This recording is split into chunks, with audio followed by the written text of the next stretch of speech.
we saw an awful lot of Duncan Dottie last week. Deacon Dottie, Deacon Dottie, who did a nice job at quarterback in coming in. Gavin Seelan saw some time under center as well. What's the story tonight? Well, George Brown is back this week. He's going to be in a limited role of only playing quarterback. You'll notice that you'll see Brant Bonico continuing to kick for the team, as well as on defense. You should not see him at all playing, but this should be just old school quarterback, one-way playing for him. Kickoff from the Ramblers, takes one hop, scooped up at the 30-yard line, and then immediately dropped at the 35. Was Cody Gilliam for the Bucks, and that's where they will take over with their first possession of the game. We got a whistle from the referee. This is the Kluger Brothers Mechanical pregame show, licensed and insured for all your new installations, HVAC services, and light plumbing. Call Aaron at 282-3194. We're going to bring you the Northern Truck Service starting lineups here in just a moment as we get the Roscommon Bucks opening play as they come out with a full house backfield. The quarterback is going to keep this. This is the sophomore Connor Christner. Not much for Christner. And he is stopped at the line of scrimmage. No gain. We'll call it 2nd and 10 for the Bucks. Caleb Bauman doing a fantastic job of coming up the middle there and just him and Kagan really just fouling things up. And they're two large glacier masses to try and move out of the middle there for the Bucks. Two receivers, one either way for the Bucks. Is now they come in an extended I formation. I'm not sure what you call this. They'll hand it to the back, at the very back of this sort of triple I formation. I know there's a proper name for it. I'm not sure what it is. That is Brandon Paley on the carry. Paley takes it out to just shy of the 45-yard line, and it's going to bring up 3rd and short now for Roscommon. What do you call that? It's an I formation. Quarterback's under center. You got a fullback and a tailback, and then you have like another tailback, another 4 or 5 yards behind that guy. Well, I like your call for the triple I, but I would have to check. This is a power I. This is a power I. Or wishbone, actually. And nothing doing there as the Ramblers seem to think that maybe the ball was on the turf, and there is a Rambler with the ball in his hands looking at the linesman. The linesman's not making any call. Are they going to get the ball to Brant Bonico? And it doesn't look like anybody in a striped shirt happened to see a fumble, and that's key. If they didn't see it, it didn't happen.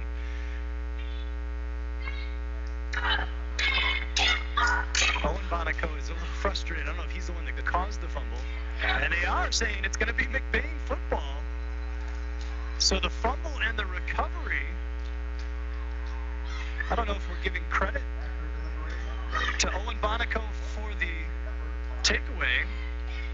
Well, that ended in Brant Bonico's hands. Brant Bonico had it in his hands. Might have been another Bonico to Bonico turnover there. Boy, wouldn't that be cool for Judy K. Gildy? Picture perfect play of the game. 10:41 remaining in the first quarter. Already got a Bonico to Bonico big play. Reminder, you're listening to 107.9 WCDY McBain Cadillac Lake City. Week 2 of the 2019 season as the Ramblers take over with their first possession of the game, starting at their own 44-yard line.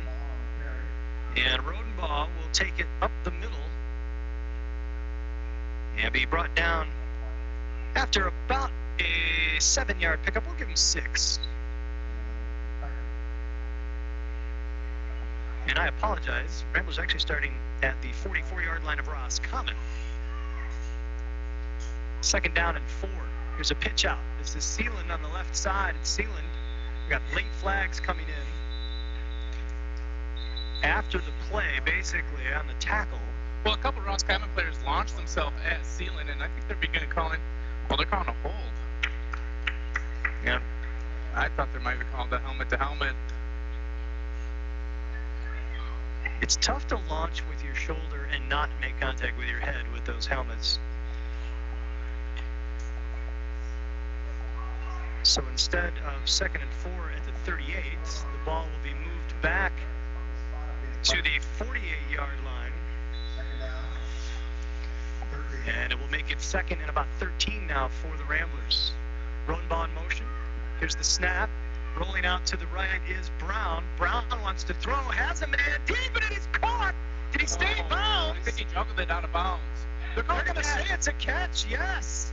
Inside the 10-yard line, Ethan Barton had his head turned the wrong way, Hawkeye. Came back, found the ball, and managed to corral it before going out of bounds. Is going to be first and goal for the Ramblers down at the 6-yard line of Roscommon. And I got a 42-yard pass play on that one to Ethan Barton.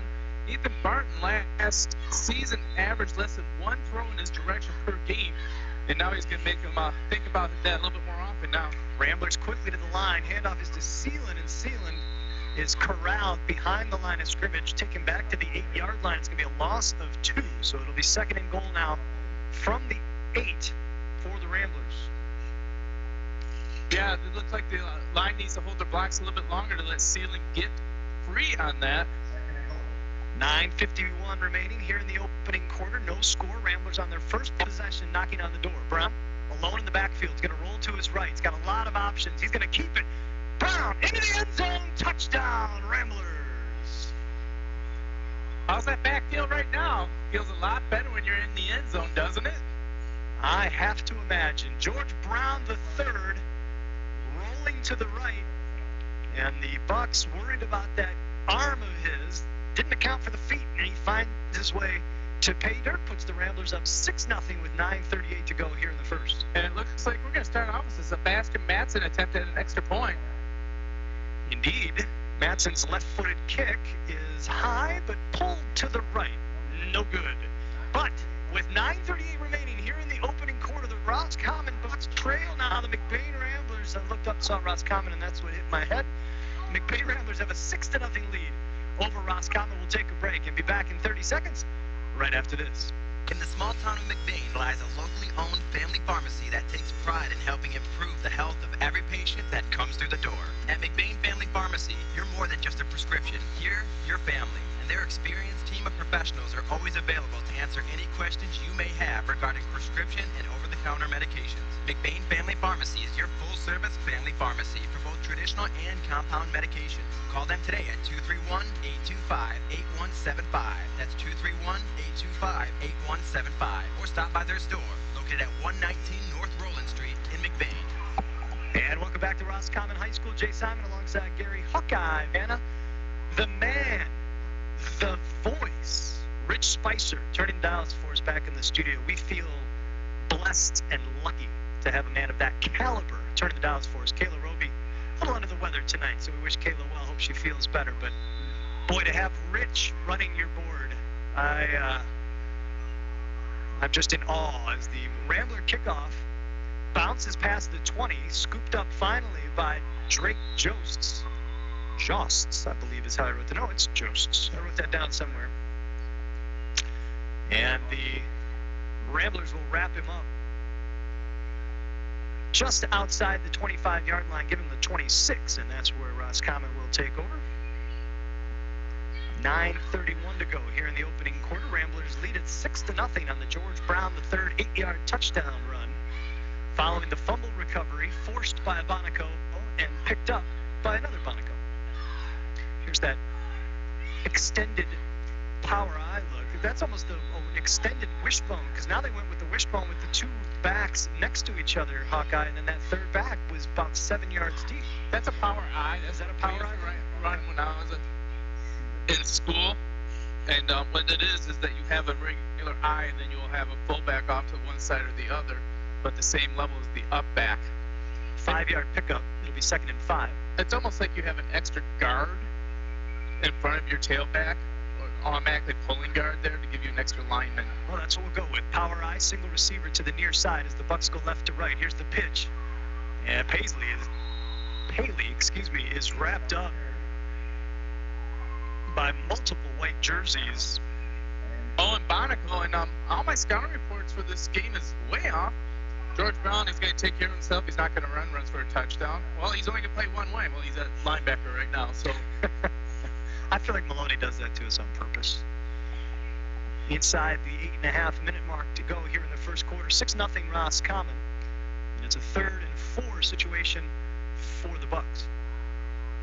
I say Roscommon again? I keep looking up at Roscommon High School and it keeps jumping in my head. 6-0 McBain. Here's the handoff and met at the line and driven backward. Nowhere to go for Brandon Paley. And he is actually driven back to the 31-yard line. Loss of a yard. And it's going to bring up 4th and 5 now for Roscommon. And they'll bring out the punting unit. Ethan Barton coming in at the end position. Textbook tackle, shoulder right in the waist. He's having a game already. And then Owen Bonico, the way he stood up and just finished him off. Gavin Seelan deep for the Bucks. Good snap.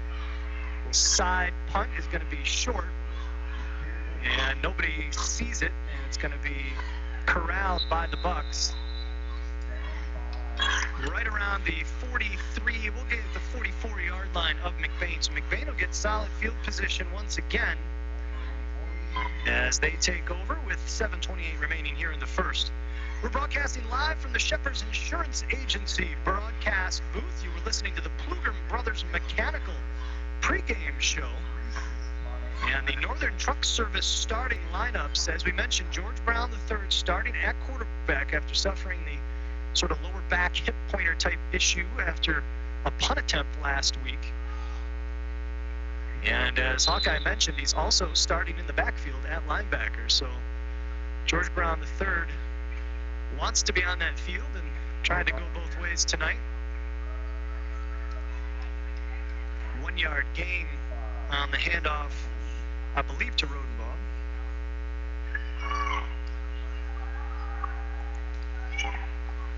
Brown now rolling to his right. He's going to try and throw it underneath. Just dumped it off, got rid of it. Looking for Rodenbaugh, but threw it well behind him. Nobody near it. And it'll bring up 3rd and about 9 now for McBain. Smart play by Brown, knowing that there is nothing to be made with that pass. No one was open. You just throw it out of bounds, live for another day.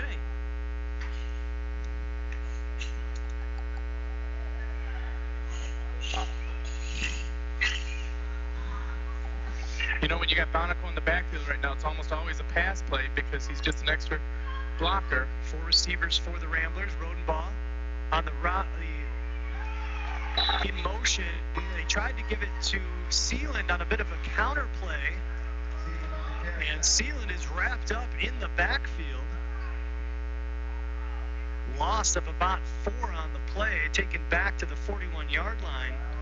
And that means we're going to see George Brown III in a bit of an extended, no, they're going to take George Brown out, and we are going to see the left-footed Sebastian Matson out as punter. So they're abandoning the George Brown as pooch punter type situation, and instead we'll see Matson, who had a couple of booming left-footed punts last week against Kingsley.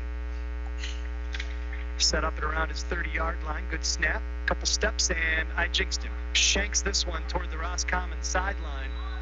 And this is going to go out of bounds in McBain territory at the Rambler 48. So Roscommon with good field position. My sincere apologies to Sebastian Matson for my announcer jinx. You should be. I am. I feel terrible. Anyways, on that last play, even though Sealing got thrown back for a 5-yard loss, what you missed, because you're watching the ball, was Owen Bonico drove his guy 12 yards down the field.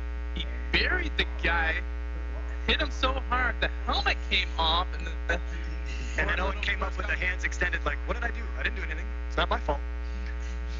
It's classic. I saw the end of it. Handoff is to Paley. Paley trying the middle of the line and met by multiple white jerseys, including Lucas Skolton right there in the middle.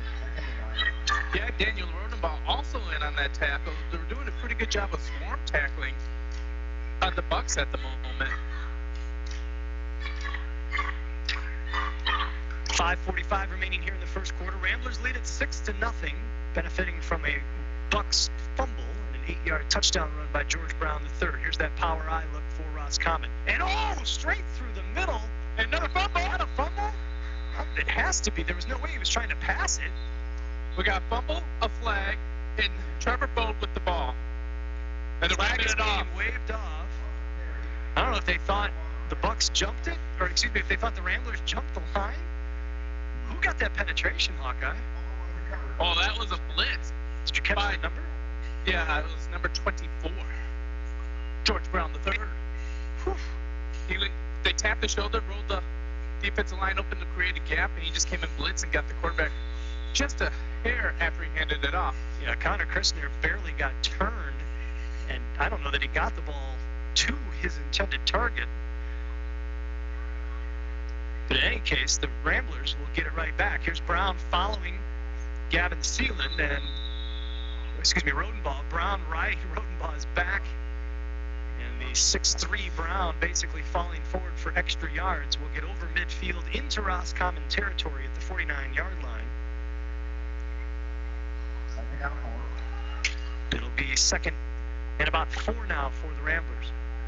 Brown now rolling to his right under pressure, and he's going to get brought down. Diving tackle by Cody Gilliam, getting underneath. Brown nowhere to try and get rid of that ball. All the way back to the Rambler 40-yard line.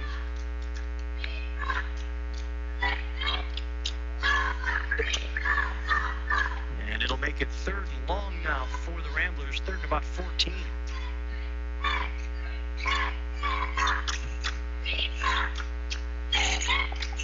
Brown again back to pass, under pressure, throwing, looking deep, and he will overthrow Gavin Sealand. Defended by Connor Christner, the quarterback. Christner's actually coming back, Hawkeye, a little hobbled.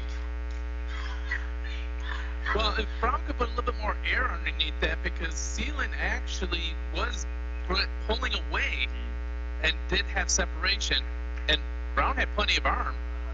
No, it's a bullet pass, but as you said, not enough air to allow him to get underneath it. And the Ramblers, Pat Maloney, some confidence in his defense maybe? No, Brown's backing up. This may be a punt.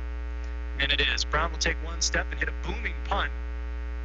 Nobody back for Roscommon. Takes a McBain bounce, and it's going to go all the way down to the 16-yard line. So great job by George Brown III. And that's where using George Brown in that situation, Roscommon doesn't want to take the chance putting a man deep and only having 10 up by the line.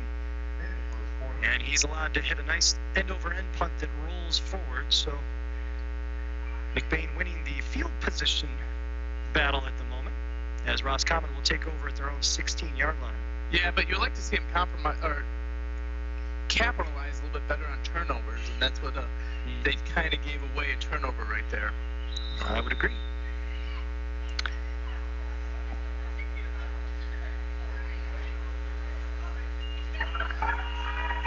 Oh. And Connor Christner back to pass is going to get buried under by multiple white jerseys again.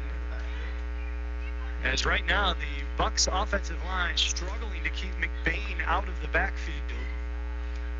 Well, right now, Yacklin and Altman are giving a great push up the middle, and is this forcing the tackles to collapse down, and then the speed of Bode and Barton coming around the edge, there's really just nowhere for him to go. It's just like he's standing in quicksand. It's just swallowing him up all the way around.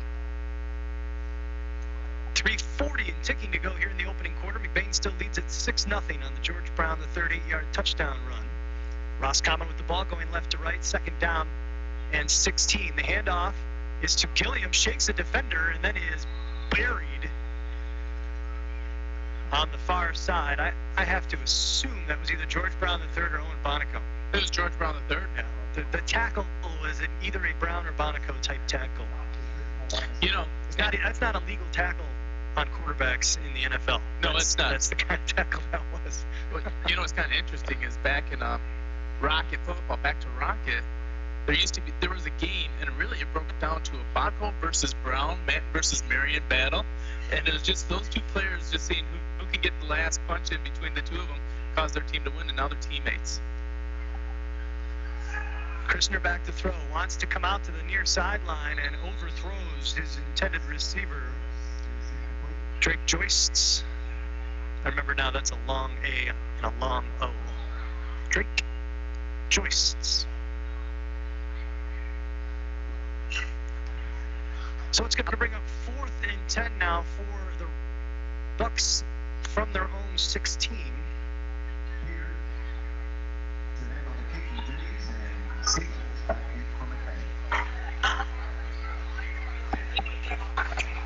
Sealand standing at around the Roscommon 45-yard line. Rodenbaugh is at around the 35-yard line. Good snap. Got a flag in the backfield, and the punt will take a Roscommon bounce over midfield and be down to the Rambler 49. And we'll see what the flag is from the referee. White hat threw it, so the white hat knows exactly what's going on. The other side of the 50, but there's a penalty marker down.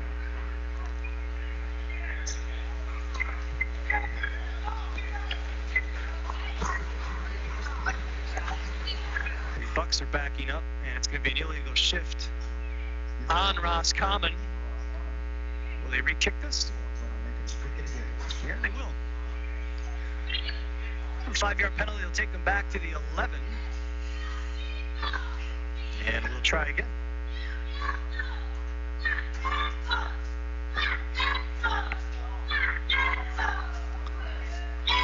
2:37 remaining here in the first quarter. McBain leads it 6-0. The rain has stopped, I believe, but it is a wet and cloud-covered night here in Roscommon. That ball nearly blocked. Got the punt off, though, and that one's going to check up. And the Ramblers will gain some field position. That goes around the 35-yard line of Roscommon, and that's where McBain will take over. 2:30 remaining here in the opening quarter. That's a 16-yard gain on that penalty of 5 yards for the Ramblers. Well, we said they didn't take advantage of the turnovers, but field position, they are definitely winning it. They are now already in the maroon zone as the Roscommon head coach Steve Bednarik coming out to have a chat with the officials. Is it Bednarik or Bednarik? I think it's Bednarik, isn't it? I don't know. That's why I'm asking you. I think that's what they told me. A neighbor who used to be Bednarik. Isn't that a famous Philadelphia Eagle? Chuck Bednarik? Yes. I don't know.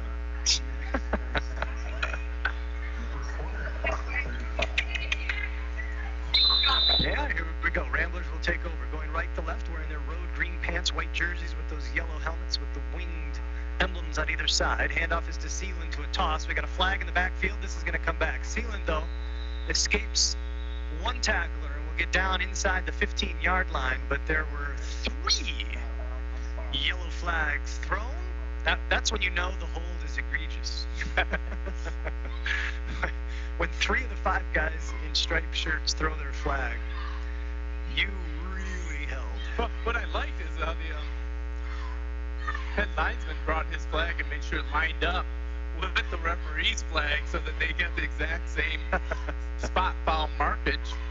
The foul committed just a yard beyond the line of scrimmage, so it's going to cost the Ramblers 9 as it heads back to the 44-yard line of Roscommon. It'll be 1st and 19 for the Ramblers. Brown rolling to his right. Has a little room, wants to throw. Underneath's got Rodenbaugh. Rodenbaugh with the catch. Rodenbaugh cutting back to the middle of the field. Shakes the tackle. Still on his feet. Rodenbaugh inside the 20. Finally brought down at the 15. And there's another piece of laundry on the field. Throwing it around the 20-yard line toward the end of Rodenbaugh's run. And we will see what's happening with this one.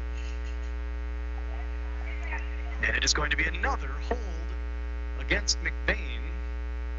The flag thrown at around the 21-yard line of the Bucks. If that's accurate, it would bring it back to the 31, and now we'd be looking at a very odd 1st and 6 situation. Not a down and distance you see terribly often. Actually, it's going to come back. Yeah, we'll call it the 31. So oddly, although the Ramblers have not officially run a play yet on this possession, they have gained 4 yards. 4 yards. And they made 2 violations. And we are inside the 2-minute mark here in the opening quarter. Man in motion for McBain. Brown will pitch it out to Sealand. Sealand drops it. 1 bounce off the ground, picks it up. Sealand now trying to get away, and he's going to get wrapped up by multiple blue jerseys. Nick Thomas, the first one there, held him up for his friends. And Sealand is going to be dropped back at around the 22-yard line. Excuse me, the 32-yard line. So it's going to be a loss of another yard. It'll bring up 2nd and 6. It sounds way worse than it is because it feels like they haven't done anything right, but it's 2nd and 6. Well, the offense is struggling a little bit more than I thought they would be at this point. But it's obvious that Roscommon is just keen on Sealand. And it's leaving some gaps for Daniel Rodenbaugh, and I'd like to see him take advantage of this. Give it to Rodenbaugh. Rodenbaugh may have gotten to the 30. We'll give him a couple. And it'll bring up third and about 5 for McBain. Yeah, I got Gavin Sealand at negative 11 yards so far in this quarter. We had one good run, but he's been dropped behind the line of scrimmage on at least 4 carries, if I'm not mistaken. 30 seconds remaining here in the first quarter. 6-0 McBain here at Roscommon High School. Ramblers come out with 2 to the right, 1 receiver to the left. Snap is directed to Sealand, I think. Sealand around the right edge with a little room. We got another flag coming in behind the play. As Sealand would have the first down or very close to it, but the way the referee is tossing that flag to a very specific spot, I think this is coming back yet again. Well, it's interesting, Hawkeye, because you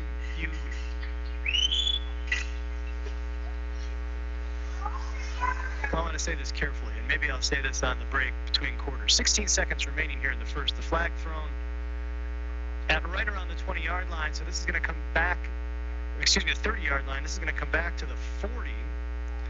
So it's going to be third and about 15 now for McBain, as we're looking at probably the last play of the first quarter. Let's just say this officiating crew's probably not one the Ramblers are familiar with. Well, and are not familiar with them. And oftentimes, I take it back to my volleyball coaching days. Sometimes you got setters that set a specific way, and a number one ref sees that, and they don't like the way it looks. Sometimes you block a certain way, and a referee sees that, and they don't like the way it looks. And you have to adjust. That's on you as a player to figure it out and stop doing whatever it is that's causing the flags to come out, right? that is true. First quarter is in the books. 6-0. McBain with the lead here in Roscommon. Opening week of Highland Conference football action on 107.9 CDY. We'll take a 30-second break and be back right after this. Just like a referee needs great eyesight to make the big calls, you need great eyesight to tackle life's challenges. At Advanced Optometry in Cadillac, their qualified and professional staff works together to ensure your visit is comfortable, accommodating your busy schedule and addressing any questions prior to your appointment. Whether it's a general eye exam or treating a condition that requires an in-depth diagnosis, you'll get undivided attention and a plan based on your needs and Advanced Optometry's expert opinion. Focused on your eye health, Advanced Optometry on Pollester Street in Cadillac. Learn more at advancedoptometry.com. In this moment, who has your back? Do you know the name of your insurance agent? Does your agent know your name? Or would you call a 1-800 number that connects you with who? Another state? Another country? Get a local independent insurance agent with Auto Owners Insurance. Someone you can call when bad stuff happens. In this moment, get an agent who will protect you in that moment. Shepherd's Agency, founded by Joseph Shepherd, and today celebrating nearly 100 years of serving all your hometown insurance needs. The Shepherd's Agency in downtown McBain. Call 231-825-2411. 6-0. The McBain Ramblers lead the Roscommon Bucks opening weekend of Highland Conference football action here on 107.9 CDY. Jay Simon alongside Gary Hawkeye Vanna. The legendary Rich Spicer turned the dials for us back in the studio. Ramblers with the ball as we open the second quarter. George Brown III avoids a tackler in the backfield and then escapes up the left sideline, barrels through a couple of defenders, stiff arms one to the turf, and he is inside the 20-yard line. And on 3rd and 15, George Brown III picks up a huge McBain first down. More importantly, Hawkeye, I don't see any flags. Yeah, it looks, George Brown rolled out one way, Bucks over pursued, and then when he came on the cutback, there was nobody between him and the sideline, and he has good strength and decent speed that when they finally ran into a Buck, he was able to arm step him away. Just underway here in the second. Brown is going to send this over to Gavin Sealand. There's a flag in the backfield. Sealand has room. Got a blocker on the right edge. Sealand diving for the pylon. Got to it, but there's another flag right behind him inside the 10-yard line. So there's one thrown by the referee In the backfield, there's another one thrown just behind where Sealand dove for the end zone, and I think this effort by Gavin Sealand is going to come back. Yeah, we had they're calling a holding. We got a hold on the Ramblers. I saw the shift. And we have a shift on the Ramblers, so we have yet another holding call on McBain. But they're probably going to take the shift, yeah. The shift. Because it's going to be, that's 5 from the line of scrimmage, whereas the hold would be from the 8. That would put the Ramblers at the 18 instead of the 23, which is what I think they will take. You know, I might get shot for this, but I know that my son is not doing the holding downfield because I've never seen him getting 5 yards past the line of scrimmage the whole season, his whole career. You know, these are recorded. I'm just going to send him that snippet. You know, he doesn't listen to anything No, I say, recorded or live. I'm going to send him this snippet specifically. So just as we predicted, the ball will come back to the 22, and it'll be first down as George Brown wants to roll left. Good penetration from the Bucks. Nick Thomas forced him to cut inside, and then he was wrapped up after he got over the 25. Did not quite get back to the original line of scrimmage. We'll give him the 23-yard line, and it'll bring up second down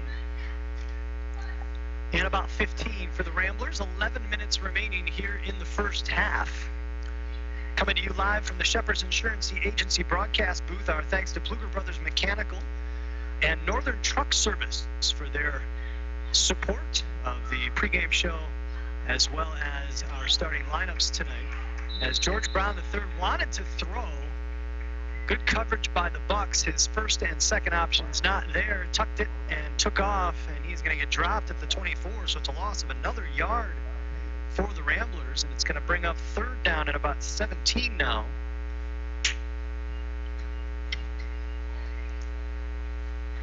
Yeah, once again, the left side was not able to sustain the blocks long enough to let Brown set up. When you're sending some deep routes, you got to give them an extra time or extra beat to set up. You can't be just beating around the edge all the time. 10-10 remaining here in the first half. Ramblers come out with 4 receivers, 2 each way. Brown in the backfield. Got a man in motion. Brown will hand it off to Rodenbaugh on a little bit of a counter. Rodenbaugh gets inside the 20. Flag came out, and now the flag's going to get thrown. The official started to pull the flag out and was kind of holding on to it. I know on that side, it might have been Barton, I'm not sure. I thought it was one of the wide receivers. Threw his hands up in the air. And when you throw your hands up in the air, it's almost as good as just admitting that you did something wrong. Typically.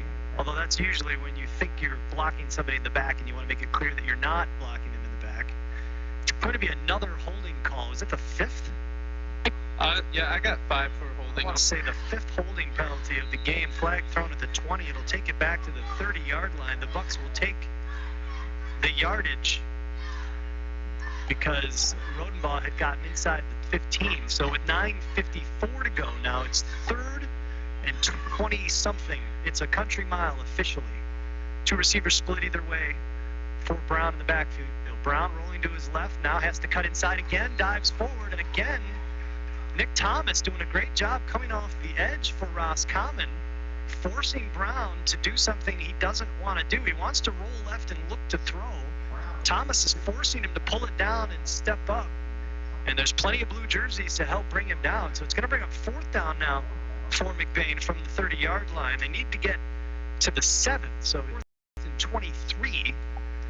The scoreboard, they're so far out, Hawkeye, the scoreboard guy doesn't even want to try and calculate it. And Brown will try to pooch punt it and sends it on an odd angle to the right. It's going to go out of bounds at the 29-yard line. So that was technically a 1-yard punt. Well, he was trying to pooch punt. Yeah, and he was trying to aim it to the sideline. Too much pooch and too much sideline. Yep. So McBain seems to be dominating things, at least on the defensive side of the ball, but the offense just struggling to get anything going.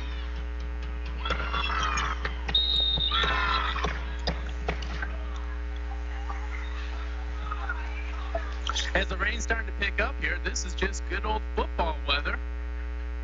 Never have been happier to be in a press box. Here's the handoff on the counter. This is Paley. Paley carrying several white jerseys with him, takes it over the 30, up to the 35-yard line. That's where they will bring him down. Solid 6-yard run by Brandon Paley, the senior.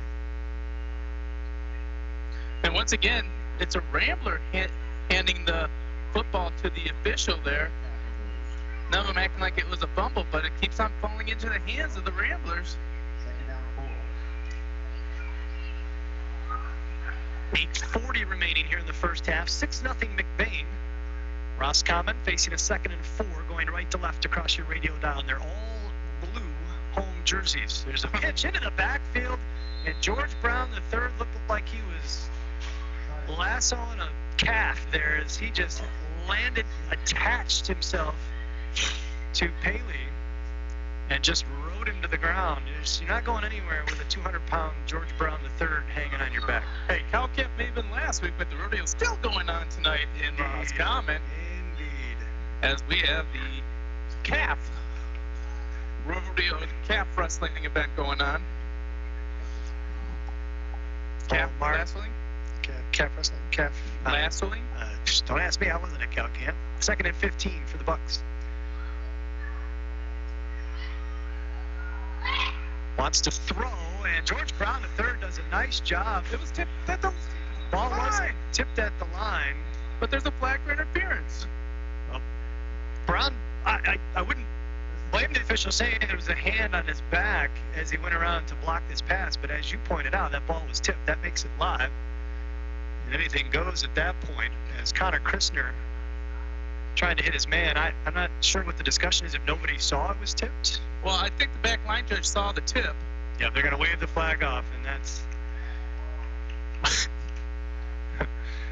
the After careful deliberation, they picked up. So the PA announcer here in Roscommon is a very good friend of mine, actually. Lon Cook, I've known him for years. Haven't seen him in a while. And Lon's call, after careful deliberation, they pick up the flag.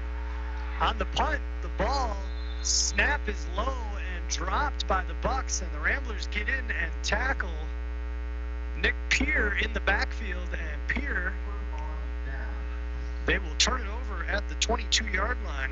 So I'm doing the official stats in a little bit more of a traditional way. Do I give Trevor Bowe the tackle on that or the fumble recovery? I think I thought Peer Same had result. the ball. I think Peer had the ball. Bowe ended up with the ball in his hand, just like... And he just took it away from him after they gave it up freely. Brown back to pass, under pressure again, trying to go forward. Took out one defender, but is brought down at the 25-yard line, so a loss of 3. So Roscommon can't get much going offensively, but the defense, other than the one big play, the pass to Ethan Barton, really done a solid job. McBain's had to cheat, holding 5 calls against the Ramblers in this game. The cheating was a joke. Brown rolling right. Throwing and caught. Gavin Seelan inside the 10-yard line. There's a flag in the backfield as Brown got hit hard after releasing the ball. We'll see if this is roughing the passer, and that's exactly what it is. Whoa! What? What's he pointing at?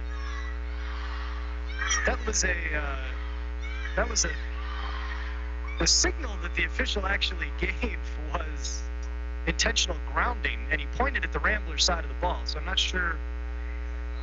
I mean, clearly it wasn't intentional grounding, so I'm not really certain what. I think he meant to call, because he did make the personal foul indication, right, Hawkeye? He did. Seelan went down at the 8-yard line, so right now we've got a completed pass at the 8. No, am I wrong? Was that not? Is that a roughing the passer signal? Am I wrong? It was. It's going to pass her down to the ground, but yeah. Is that what that is? I thought Yeah. that was intentional grounding for some reason. Okay. No, it is. Well, that shows you what I know about refereeing signals in football. All right. Half the distance to the goal will give the Ramblers first and goal from the 5. Hart in motion. Brown wants to pitch it out to Seelan, send it low, and it's going to be on the turf, bounced around by several jerseys, and the Bucks are going to come up with it. So George Brown III's pitch attempt to Gavin Seelan. They'd had a couple of scary situations that Seelan had bobbled and been thrown behind him. This one down at his shoe tops, and Seelan can't come up with it. And the Roscommon Bucks, Johnny on the spot, will come up with it, and they will take over at their own 5-yard line. So McBain miscues costing them on offense tonight. 6:42 remaining here in the first half. Roscommon deep in their own territory, but they stop a potential scoring drive by the Ramblers. Well, the good news is our defense is playing well, and they got them pinned back deep.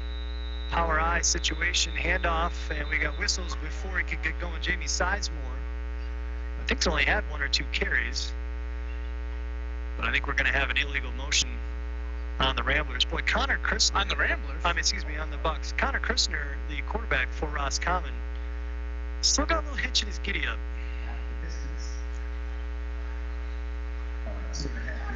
That'll be, as the announcer says, 2.5-yard penalty, half the distance to the goal. So it'll be first down and about 12.5 now for Roscommon. Is Pace bringing the house? Wouldn't surprise me. Brown sneaking up. Here he comes.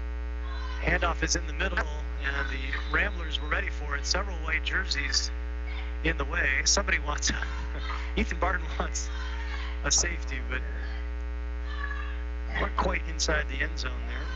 Take him back to the 1, though.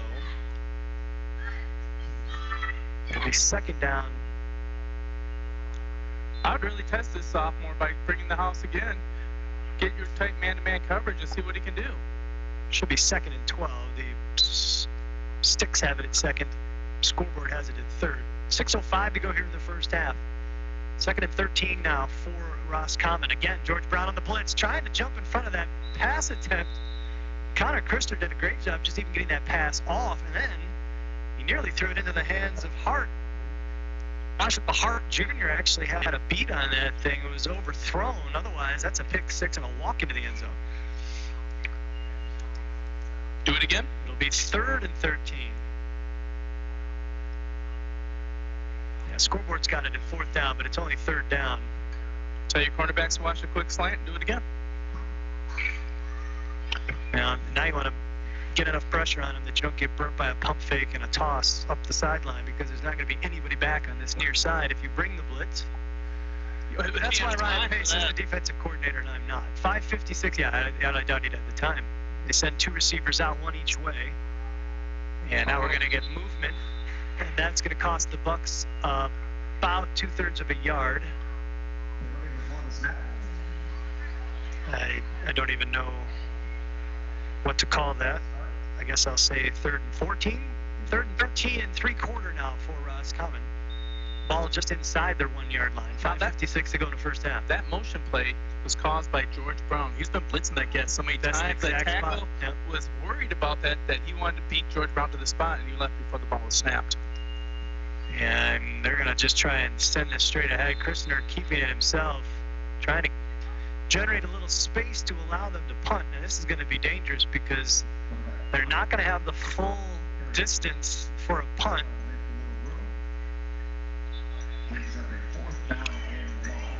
And the last time they went to punt, it was a low snap, yeah. So you've got less room to punt, but you have a better chance of not having a low snap.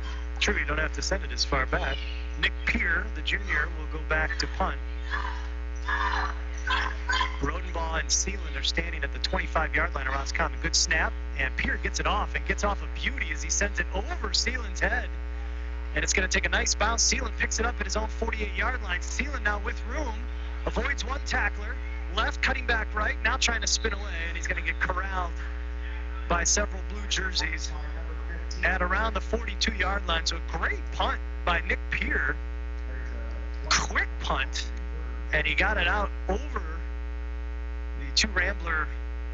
And there's a flag. Backmen, and there is a flag on the play. The flag is thrown right around the 25. What do you think, holding on McBain?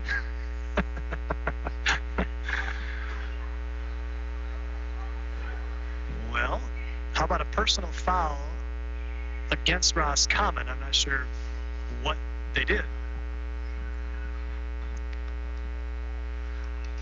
Some type of personal foul. a chop block. Block with a low block.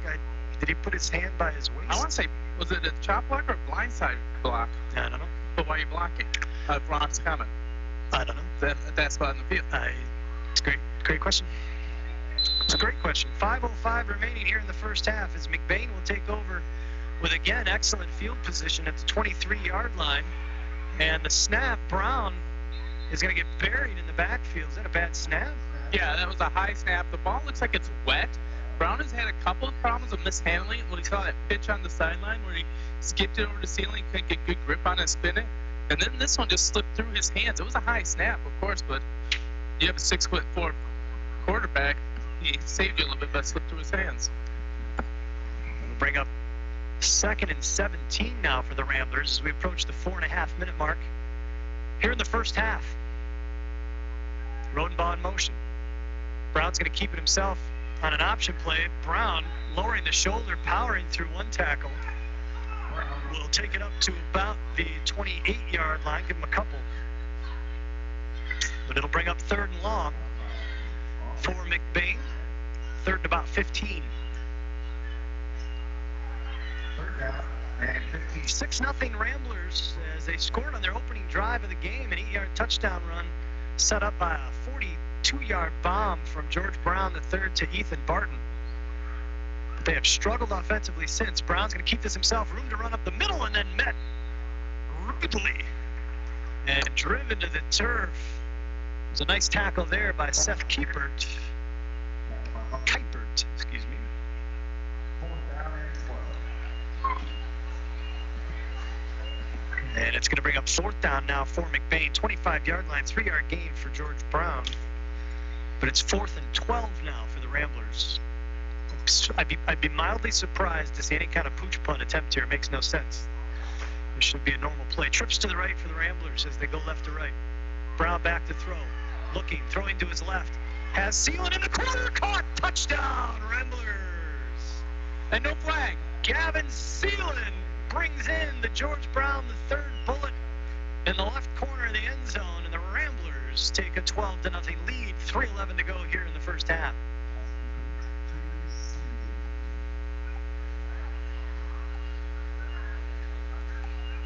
Well, they sent trips to the right, Hawkeye, and had Seelan all alone. This time now for the 2-point conversion attempt, and we're going to get a flag.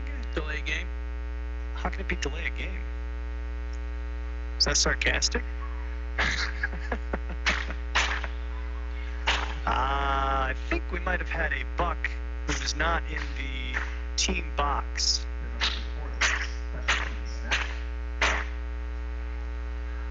So I think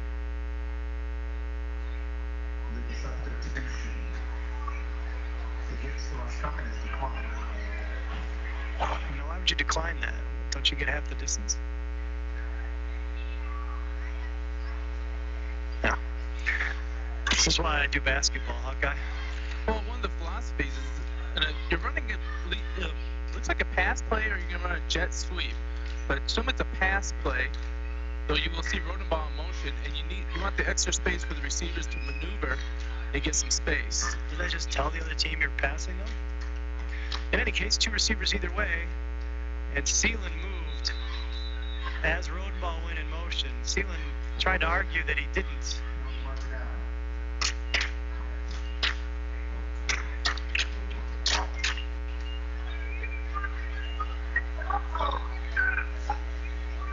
Now we're saying an inadvertent whistle.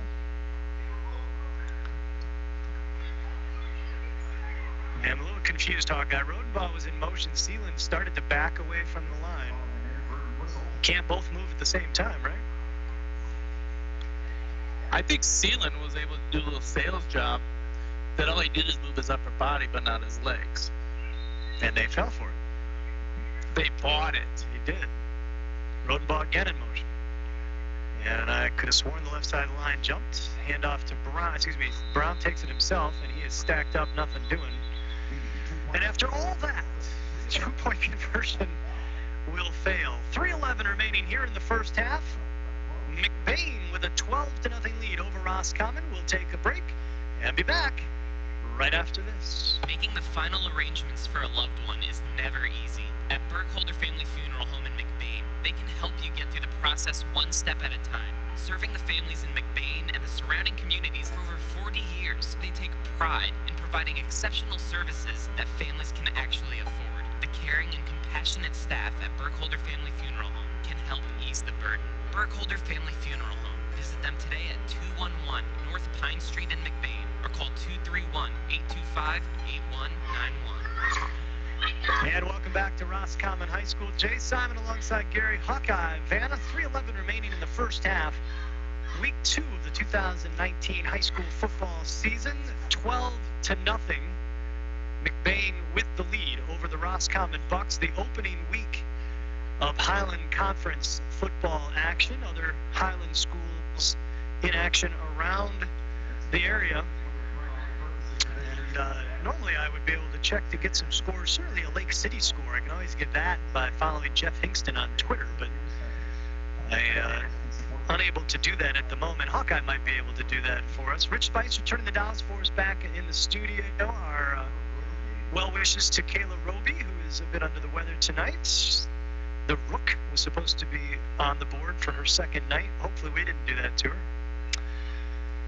We've got a Rambler being checked out on the field. He is on his feet, but he is going to be helped off by the staff, mostly walking off under his own power.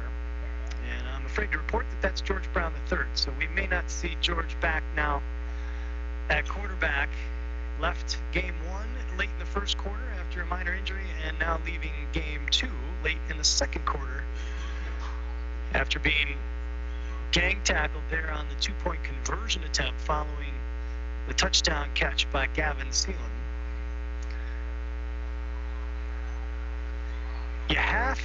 It's tough because you don't want to change your whole offense, but George has such a good arm and understands the offense well enough. You almost want to just use him as a drop back passer and tell him, be Tom Brady for us for a moment, only in the sense of if anybody comes near you, tries to breathe on you, go down.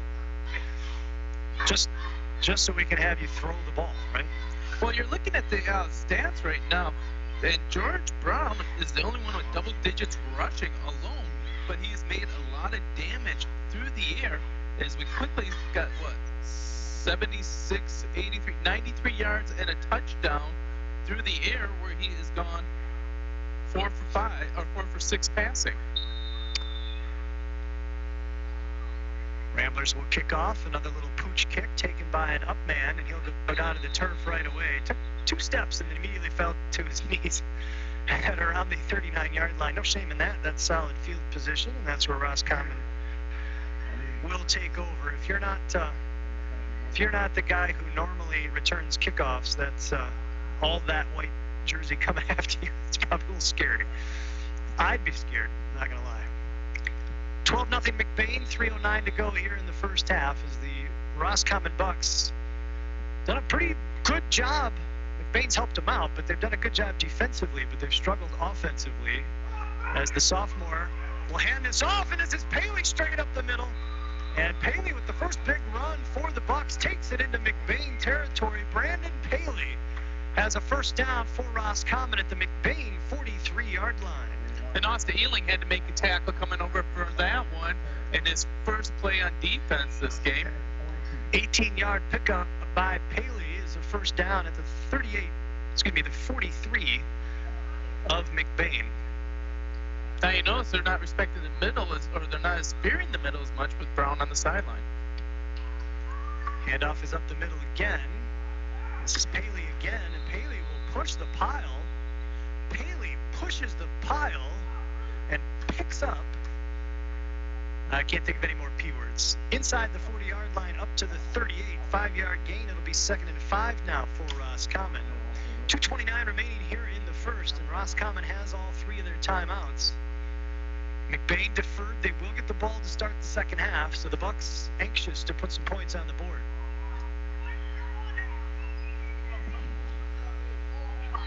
Connor Christner under center. Kind of a power eye situation behind him. Here's the pitch. Around the left edge and knocked out of bounds. Smartly, really. Jamie Sizemore got the corner, and Sizemore is inside the 30-yard line, out at the 29-yard line. It's another first down for Roscommon, and it stops the clock. 2:03 remaining here in the first half. Don't forget, stick around. The halftime show brought to you by McBain Hardware will be coming up following the conclusion of this first half. Sizemore is your tailback. Paley is one of your two fullbacks in this power eye look for Roscommon. Handoff is to Paley. Paley trying the left side, and there's nothing there. Great jersey tackle. Is that Owen Bonico on that one? Yeah, Owen Was Bonico. being blocked. The kid was holding around his armpits, reached around the kid to grab the jersey of Pele and just hold him down as he was taken down to the ground.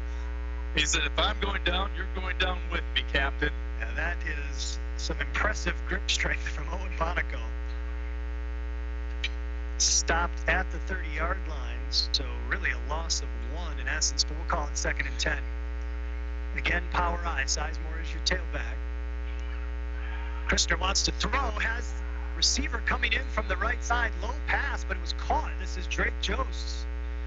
And Josts is inside the 25-yard line. I'm going to call it the 24. It's a gain of 6, and it'll bring up 3rd and about 4 for the Roscommon Bucks as we get down to the 1-minute mark exactly right now. Hey, they've got a play clock here in Roscommon. I just realized it's huge. You'd think I would have noticed that. Oh, you're not used to looking for it. I'm not used to looking for it. That's crazy. Christner now in the shotgun, back to throw. Looking, pump fake, steps up into the pocket, and he's going to get dragged down by multiple white jerseys in the middle. I would expect to see a Roscommon timeout as we hit the 30-second mark. I'm not sure. Yakupon makes a great penetration right there.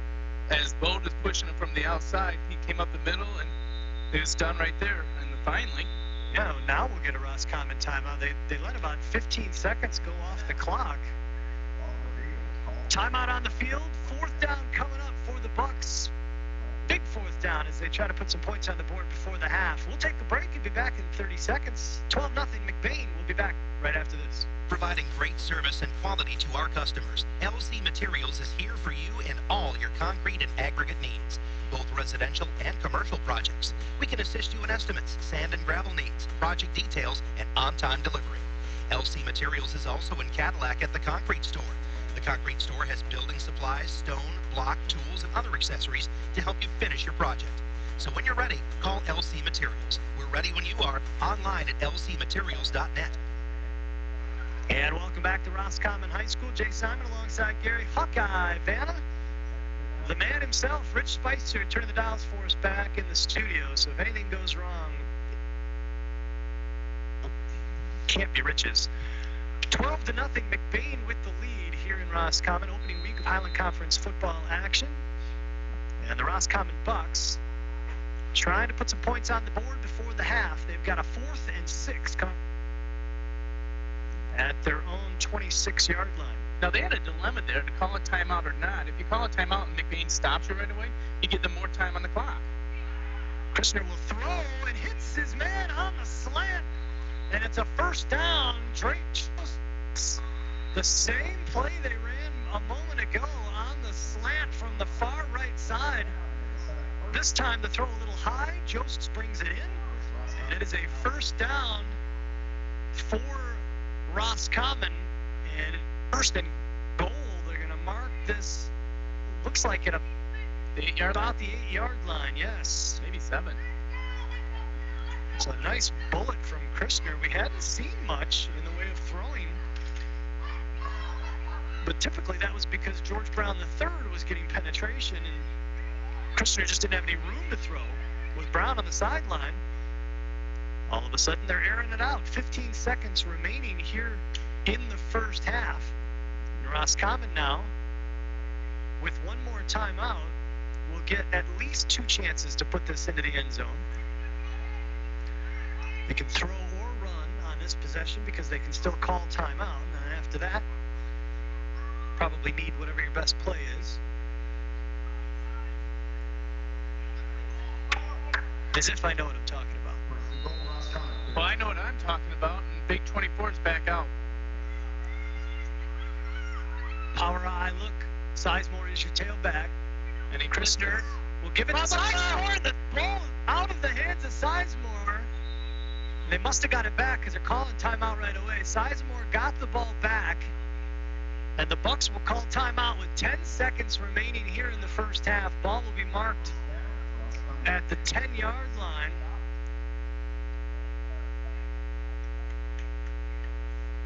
And so Roscommon, after the timeout, will get one more shot at the end zone. Out of timeouts for the half, 10 seconds remaining here in the first half to 12-0. McBain lead. The Rambler defense has done an excellent job as the offense has struggled a bit.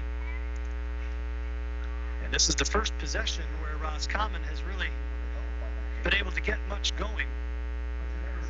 It's only the second time, I believe, they've been in McBain territory. They started a possession at the McBain 48-yard line and immediately turned it over on a fumble. So I believe, yes, this is the first time they've been in McBain territory other than that possession.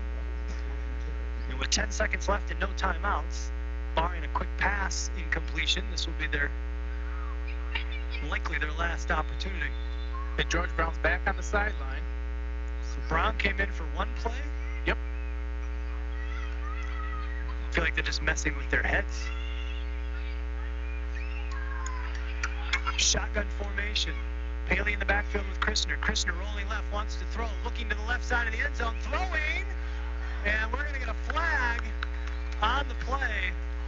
Defending was Caden McGillis. Drake Josts was the intended target, and there was some jostling with Josts in the back of the end zone.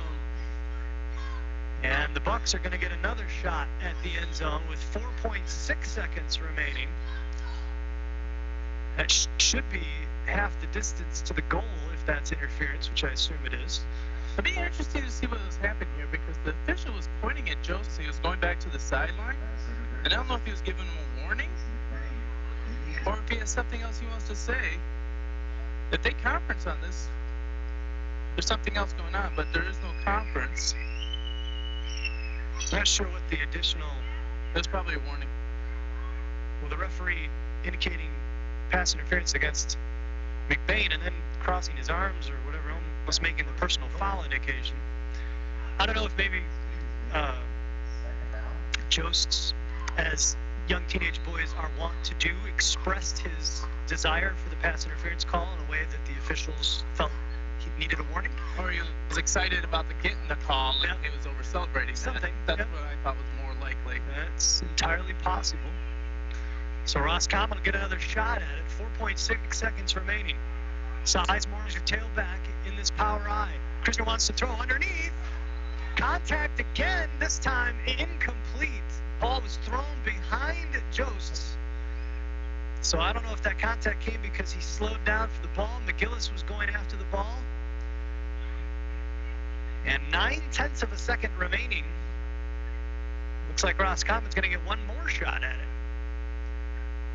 Third down and goal now for the Bucks. You're listening to WCDY, McBain, Cadillac, Lake City. Jay Simon alongside Gary Hawkeye Vanna. It's a 12-0 Rambler lead here in Roscommon, but the Bucks knocking on the door. One more shot, barring a defensive penalty, which the way the Ramblers have been drawing yellow laundry could very well happen. Third and goal, for Roscommon. Christner, the sophomore quarterback, and we get a whistle before the snap, and the McBain Ramblers want to talk it over. They'll call timeout. We're going to go ahead and take a break. 9/10 of a second remaining here in the first half. Roscommon with one more play to try and get into the end zone. 12-0 McBain. We'll take a 30-second break and be back to wrap up this first half, hopefully, right after this. Don's Auto Clinic, Chrysler, Dodge, Jeep, Ram, and High Point GMC Cadillac continue to grow together to serve you better. Our staffs are a group of hardworking individuals who, just like you, get the job done every day by showing the dedication and determination to teamwork. You will not find a more dedicated team making the car or truck buying experience more seamless and easy. Locally owned dealerships, proud to support all local high school sports. We're behind you all the way. And welcome back to Roscommon High School. Jay Simon alongside Gary Hawkeye Vanna. Hawkeye, you gotta.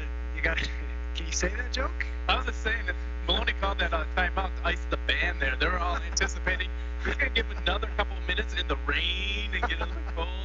He's wondering if the R in the marching formation is going to be as crisp. Is it going to still look like a cursive, or now we're going to get like the new school type text R? As a parent of a band member, and you too, that's a funny joke. Krishna back to throw, wants to throw underneath, it's picked off! Picked off, and there is nobody in the way. Nobody in a white jersey should be touching anybody in a blue jersey, because Austin Ealing is going to take this to the end zone. Touchdown, Ramblers. Lazy pass on the screenplay out there, left it hung to dry. And Ealing, he's been picked on all afternoon with that quick slant, was sitting on it. When it hung in the air, he jumped the route and just had nothing but pay dirt in front of him. The only worry as a Rambler fan you had right there was just hoping that nobody in a white jersey even breathed on anybody in a blue jersey. You were hoping that everybody on the McBain team ran to the sideway. They were sprinting behind him to catch him, and it was like, just avoid anybody trying to catch him. Get off the field. Going Just get off the field. That's right. He'll come to you. You can celebrate when he comes to the sideline. Let him go to the end zone. He had a 15-yard lead on anybody in a blue jersey. Digging down in that quarterback right now. 2-point conversion. Dottie will throw and taken out. Dylan Rodenbaugh looking for a flag, and the official is not going to give it to him. So instead, the 2-point conversion fails, but the Austin Ealing pick six leads to an 18-0 lead at the end of the first half. McBain over Roscommon. We will take a break, collect our stats and our thoughts, and be back. The McBain Hardware Halftime Show coming up right after this. Your one-stop farm supply store is Falmouth Co-op in the heart of agriculture country, with locations in Falmouth and McBain. Falmouth Co-op is what you need to keep all your animals well-fed and healthy, plus bulk fuel and professional agronomy services like custom fertilizers and spraying and soil and grit sampling. Falmouth Co-op is your premier grain dealer and birdseed headquarters. The McBain location has pizza, burgers, wings, and appetizers. Stop in today at either location in Falmouth and McBain. Falmouth Co-op is proud to support McBain's student athletes. High school students are training for the jobs of tomorrow today at the Wexford Misaki Career Technical Center in Cadillac. Juniors and seniors from 12 area high schools can choose from 14 career-driven programs. Free college credit is available. Visit WMISD.org and click or tap the Career Technical Education link to see all the great programs, then talk to your student's counselor. Call 876-2200. The Wexford Misaki Career Technical Center on 13th Street across from Baker College. Proud to serve the students of McBain High School. CTC is the place to be. We've all been there. We rely on our vehicles more than ever to get us where we need to go, safe and sound. McBain Auto Service is open Monday through Friday and are fully licensed and insured to serve you. With over 50 years combined experience, they specialize in everything from brakes to engine repair with no job too big or small. Stop in for a safety inspection. McBain Auto Service, located at 9438 South Maury Road in McBain, or call 231-825-2729. When it's late, when it's snowing, when you just have to have it. It's nice knowing McNally's Party Store in downtown McBain is open 7 days a week. Locally owned and operated with the friendliest cashiers helping to serve your grocery needs. From candy and chips to pop and munchies, McNally's Party Store, they're still keeping it cold. And wishing the McBain Ramblers good luck in tonight's game. That's McNally's Party Store in downtown McBain, open 7 days a week. Agricultural Schools is looking for the next generation of Ramblers. If you want to give your child the gift of a great education, make McBain Rural Agricultural Schools your school of choice.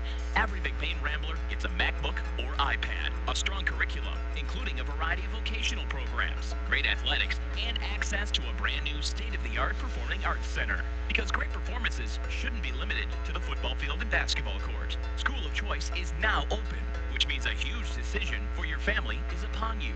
If you want a school that will challenge your child, support your child, and celebrate your child's individuality, make sure McBain is on your short list. It's never too late to change schools, and McBain is accepting students K through 12th grade. For more information, visit mcbain.org or call the superintendent's office at 231-825-2165. That's 231-825-2165. 231-825-2165. Good Friday night. Jay went away, so I get to play. This is Gary Hawkeye Vanna. I'm here in Roscommon. We're at the McBain Hardware halftime show. As my brother-in-law likes to say about McBain Hardware, if they don't got it, then you probably just don't need it. See Tyler over there and to ask him about the new Milwaukee products that have some of the best of the business and wireless or cordless power tools and many other things that you do need. This has been a very interesting first half for the McBain Ramblers as they were lights out on defense for the majority of the game. Roscommon's possessions start off with a fumble, punt, punt, and then we had another fumble, and then we had a pick six going the other way. Roscommon has not gotten anything going to McBain. When they looked like they were finally going to give up something, turned the tide and went 98 yards for a touchdown play by Austin Ealing, the early leader for the Judy K. Gildy pitch-a-perfect play of the game. Tell you what, the first half has really been the George Brown show as he has been outstanding on defense and on offense. He has 34 yards rushing.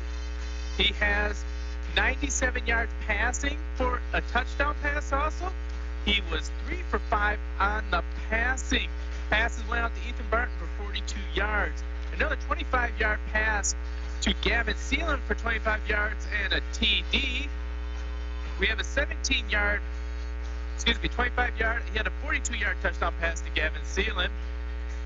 We also had 17 yards to Seelan.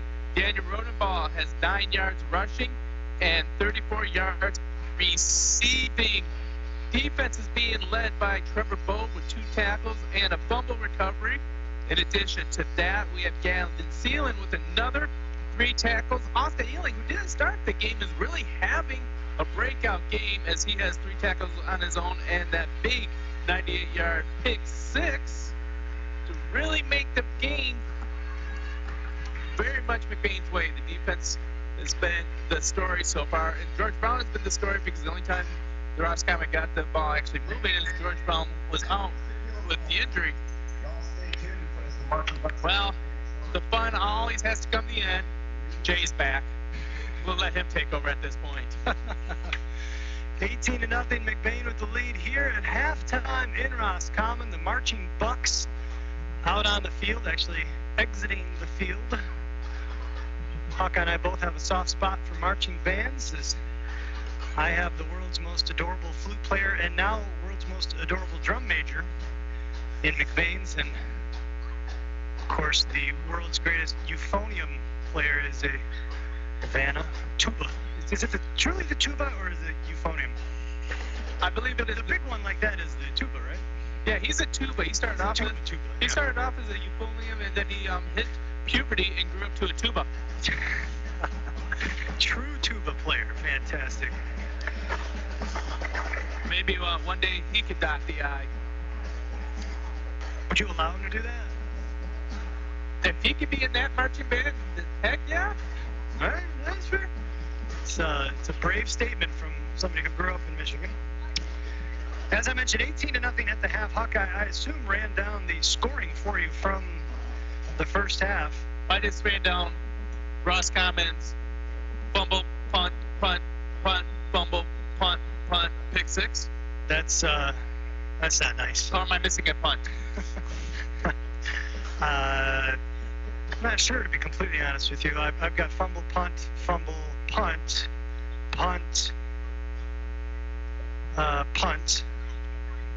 interception.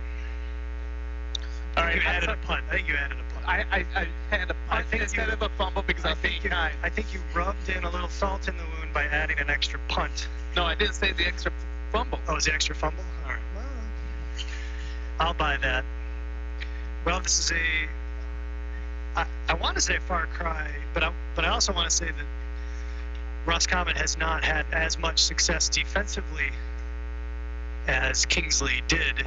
The Ramblers' defense has looked pretty good, but the offense still with some odd woes, as one of those 3 touchdowns scored by the defense. Their first touchdown set up by a 42-yard bomb, George Brown, the third to Ethan Barton, to give them first and goal. And then George Brown would run it in from 8 yards out. The extra point, no good. And then Gavin Seelan with a 25-yard touchdown catch from George Brown to put them up 12-0. And then Austin Ealing with the, somewhere around 95-yard interception return on the attempted screen pass by Roscommon, as they had multiple chances to get it into the end zone there at the end of the first half. The Ramblers gave them more than one try as they committed a penalty in the end zone, but the Rambler defense standing tall. George Brown III even came back onto the field for one play. I would be pretty surprised if we saw George in the second half, but I would not have thought he'd come out for that play either. So who knows?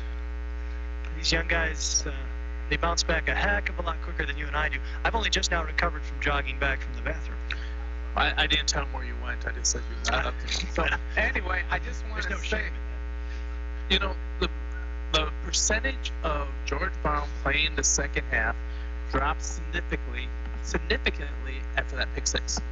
Yes, I would agree. An 18-0 lead, the way the defense is played, and certainly the defense will look different with Brown coming off, but I would agree with you wholeheartedly that that makes... Did you steal my sponsor list? You did steal my sponsor list. Well, I'll let you know this broadcast. This is the McBain Hardware Halftime Show, by the way. Stop by, see Ron or Tyler for all your hardware needs, because as Gary's brother-in-law will tell you, if McBain Hardware doesn't have it, you probably don't need it. McBain Hardware, our halftime show sponsor. We are broadcasting live from the Shepherd's Insurance Agency booth, and this is also brought to you by Burkholder Family Funeral Home, McBain Auto Service, and the Falmouth Co-op. Our sincere thanks to each and every one of our broadcast partners. Now you may go ahead. No. You're so petulant. Not in front of the kids, Gary. Come on. Not in front of the kids. Halftime here in Roscommon, 18-0. McBain with the lead. I don't think he's listening at this point, unless they're still packing up. Got to give a shout out to Aaron. Aaron was running part of the Michigan Blood group that was doing a blood drive at McBain High School this afternoon, where I stopped to let people poke me with needles, and told him I had to get going because I had to broadcast a football game. Told him to listen in. I'm guessing he's not. Go ahead. Hey, I want to give a shout out to the Nevers and the Hamlets. Not knowing what the weather is going to be like, so they decided to go out to the lake cabin and barbecue and have us playing all over Dyer's Lake. And that lake is just echoing your voice as you make each call. So shout out to Brent, Jill, Patty, and Todd. Todd had a tough week and he needs to kick back and put his feet up. So relax, big boy. We got you covered here in Roscommon. That's a lot of pressure across the whole lake. Wow. It's not a big lake. Hey, I want to remind you, too, if you are leaving our listening area, and we got a pretty good-sized listening area, but should you be outside the reach of our transmitter, you are not outside our reach. Head on over to 107.9 Wcdy.com, click the game logo over there on the right-hand side, and you can listen to us anywhere. You can get a solid internet connection, which these days is pretty much anywhere outside of Lake City's football field, I think. And that brought to you by McLean Transmission. And auto sales. And auto sales. Remind me to add that to my list. For anything transmission related, for quality used cars, head on over to McLean Transmission on LaChance Road between Cadillac and Lake City. Call 779-1394. That is 779-1394. 94. There are 3 minutes remaining here in the half. It is not, I will point out, the magical secretive 3 minutes that will be added to the clock once both teams have come out and this time runs out, which means we have even more time Hey, I want to drop to a talk about people that you want to drop stuff about. I want to drop a teaser. All right. I just have from good sources that McNally's Party Store will have a major breaking news, which we will have an exclusive at a halftime show soon concerning their store. Whoa. Major breaking We news. are now a breaking news radio station. Mind Here on blowing. 107.9 CDY. That is amazing. Well, let's say we can't get a score or two for you. Hawk, I don't know if Yeah, my you secret have source. checked inside your source. secret source to see what they've got. And I will check my secret sources as well. It is 18-0 McBain here in Roscommon. I don't know who that secret source is, but That's Jill Neverth after our shout out. that's minorly Disturbing? disturbing, yes. Thankfully, this is radio and nobody's going to see that. Well, let's head on over to Twitter. And yes, here's a score for you. The voice of Lake City, Jeff Hingston, reporting that Manton leads Lake City 15-12 at the half in Manton. So there's one of your matchups going on tonight. I've got a score for you guys. Say, Rich Spicer has a score for us. Cadillac is leading, who are they playing? Bay City John Glenn, 13-6 at the half. Outstanding. I don't know if what he's saying is going over the air or not, but It I'll most repeat. certainly is. There we go. We're on together. Wow. Well, there you go, folks. I almost wish he hadn't done that, though, because now people are going to say, well, how come Rich can't call these games? He's so much more pleasant to listen to. Quick story for you. When I met Rich Spicer, he walked into the room where we were waiting. We were having a group meeting. And when he introduced himself, the first thing I said to him was, "You're in radio, aren't you?" And he said, "Why, yes, I am." And I said, "I can tell." One of the most articulate, well-spoken individuals I've ever met in my life. There you go. The legendary Rich Spicer. Make sure you check out his morning show. Where? Right here, 107.9 CDY. Both teams are back on the field, and there's some discussion at midfield between the respective captains, I'm assuming, Hawkeye. This is unusual. Is that normal? Yeah, because what they do is they're going to decide which side McBain is going to receive from and which side Roscommon is going to kick to. Because of the deferring? Yes. Is that they get to, I see. Okay. And weather conditions change throughout the game. Interesting. I know so little about football. There it is, folks. The magical 3 minutes have been put back on the clock as both teams stretch out and prepare themselves for the second half. We'll take one more quick break. You're listening to the McBain Hardware Halftime Show here on 107.9 CDY. 18-0. Ramblers with the lead. Second half action coming your way right after this. In this moment, who has your back? Do you know the name of your insurance agent? Does your agent know your name? Or would you call a 1-800 number that connects you with who? Another state? Another country? Get a local independent insurance agent with Auto Owners Insurance. Someone you can call when bad stuff happens. In this moment, get an agent who will protect you in that moment. Shepherd's Agency, founded by Joseph Shepherd, and today celebrating nearly 100 years of serving all your hometown insurance needs. The Shepherd's Agency in downtown McBain. Call 231-825-2411. We've all been there. We rely on our vehicles more than ever to get us where we need to go, safe and sound. McBain Auto Service is open Monday through Friday and are fully licensed and insured to serve you. With over 50 years combined experience, they specialize in everything from brakes to engine repair with no job too big or small. Stop in for a safety inspection. McBain Auto Service, located at 9438 South Maury Road in McBain, or call 231-825-2729. Your Your one-stop farm supply store is Falmouth Co-op in the heart of agriculture country. With locations at Falmouth and McBain, Falmouth Co-op has what you need to keep all your animals well-fed and healthy. Plus, bulk fuel and professional agronomy services like custom fertilizers and spraying and soil and grit sampling. Falmouth Co-op is your premier grain dealer and birdseed headquarters. And the McBain location has pizza, burgers, wings, and appetizers. Stop in today at either location in Falmouth and McBain. Falmouth Co-op is proud to support McBain's student athletes. And welcome back to Roscommon High School. Jay Simon alongside Gary Hawkeye Vanna, I want to use such a big fancy word, but I don't want to mispronounce it. The amazing Rich Spicer. Turn the dials for us back in the studio. If you were with us just before this last break, you got to hear Rich speak. And let me tell you, that is a treat. As he gave us an update, Cadillac and Bay City John Glenn in action tonight. We had an update. Lake City leads Manton Manton leads Lake City 15-12 in Manton. As this is the opening week of Highland Conference football action. The new look Highland Conference, Roscommon and Houghton Lake leaving the Jack Pine to join the Highland Conference.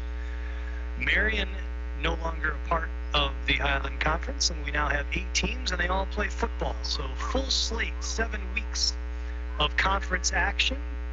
Everybody gets a non-conference game in week 1 and week 9. And McBain so thrilled to be playing 2 former Jack Pine schools. They scheduled a Jack Pine school for week 9, as they will host Clare to close the season.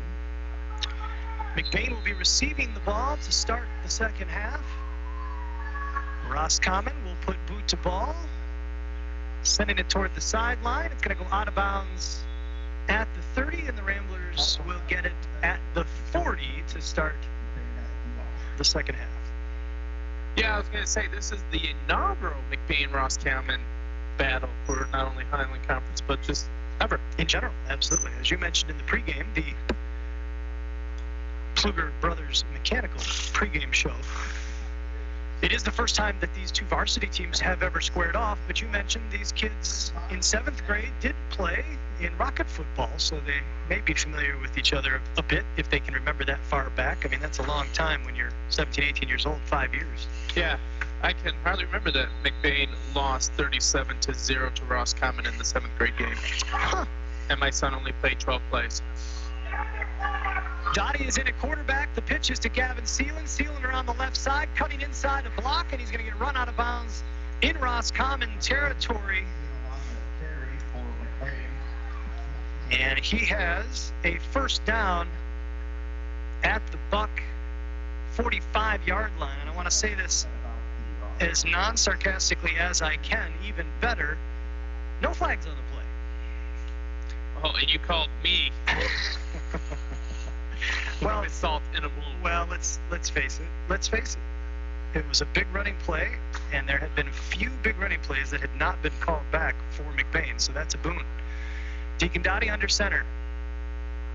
Handoff, left side, and gone. Rodenbaugh up the left sideline into the end zone. Touchdown, Ramblers. I don't see any flags on the play. What a great call up the middle. Ran it right between Drew Vanna and Lucas Skolton. Lead block right there by Owen Bonico. Ramblers are fired up, and the Roscommon Bucks are looking like they're licking their wounds a little. I said Dylan Rodenbaugh. Daniel Rodenbaugh. Dylan. I know, right? 46-yard touchdown run. The only interest Dylan has in this game is the weather. Right? I'm just so used to hearing Dylan before Rodenbaugh. Especially with the D name. Well, you know. Dottie back to pass. Oh, bullet to Hart. Just a touch behind him. Might have been tipped by the Roscommon defenders as well, but Dottie's kind of slinging that sidearm, nearly hit him. But instead, 2-point conversion fails, and the Ramblers will take a 24-0 lead with just 19 seconds gone here in the third quarter. We'll keep it right here. Again, a reminder, you're leaving our listening area. Make sure you head on over to 107.9 Wcdy.com. Click the game logo over on the right-hand side. And you can listen to us via YouTube, streaming from anywhere in the world where you got a decent internet connection. We've got people listening and have had people listening from literally around the world. And we are pleased and thankful to McLean Transmission that allow us to do that, because we've got a lot of former Ramblers and folks that live out of state listening in. If you know Hawkeye, hit him up. Send him a text. Let him know you're listening. He'll give you a shout out. Love to know that you're out there and listening to tonight's game. 24-0 McBain. Dr. Steve Preisel's listening to us online thanks to McLean's Transmission. Yes. Up in Elk Rapids. Dr. Preisel, let us know if that streaming sounds any better. I made an adjustment here in the hopes that it would help things. Rambler kickoff taken at the 23-yard line by Sizemore, and Sizemore runs about 40 yards to lose a yard as he tried to cut from right to left across the backfield there. Nowhere to go, met Justin Gildy by Justin Gildy at around the 23-yard line, and that's where Roscommon will take over. 11:35 to go here in the third quarter. As mentioned, just 19 seconds, 2 plays, 46-yard touchdown run by Daniel Rodenbaugh puts the Ramblers up 24-0. They've not converted any extra points, as they are 3 touchdowns away from having your normal 7-point number. Handoff to Sizemore, piled up in the middle, nowhere to go. He's actually going to get dropped back at the 20-yard line. The loss of a couple will bring up 2nd and 12 now for the Bucks. Is my math right? Yeah. 48. You got to score 8. No, okay, they're only halfway there. You have to score 8 touchdowns without any extra point conversions to get a number that would match. No, that doesn't do it either. Do you ever get to that point? Why? I'm overthinking it. Why? I don't know. I'm still in early season form here. Power I formation. And met behind the 20-yard line, behind the line of scrimmage. Multiple white jerseys taking out Paley. No lineman coming in to take the ball. That was odd. Stopped at the 19-yard line, forward progression. It's going to bring up 3rd and 13 now for the Bucks. That was kind of odd. Hawkeye, normally a linesman will kind of hustle in to mark where the ball is, won't they? Yeah, but they were afraid to get in between those Ramblers and the ball, too. So, you know what?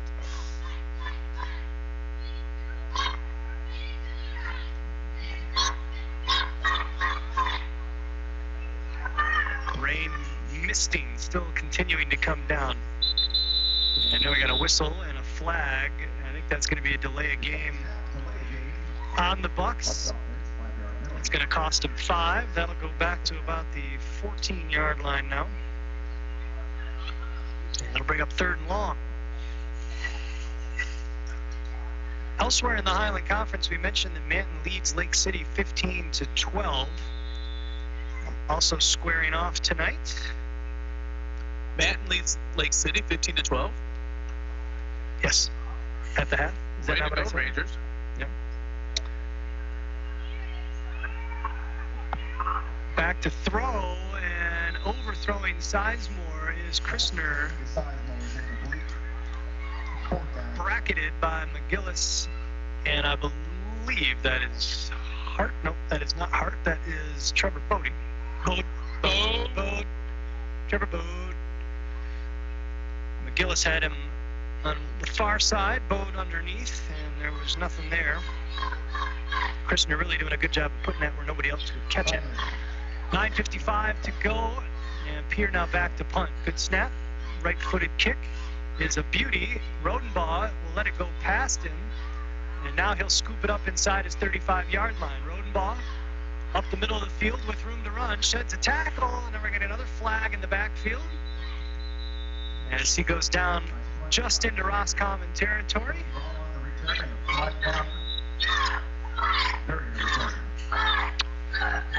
I'm hesitant to speculate, Hawkeye. Yeah, I doubt it could be hold. What's a hold? Is that a penalty in this game? Holding. Not only is it a penalty, it's the penalty. As that 7 holds. Hold committed back at the 44-yard line or so. That'll take the Ramblers back to their own 34-yard line. So instead of the Bucks 48, it'll be the Ramblers 34 with 9:39 remaining here in the third quarter.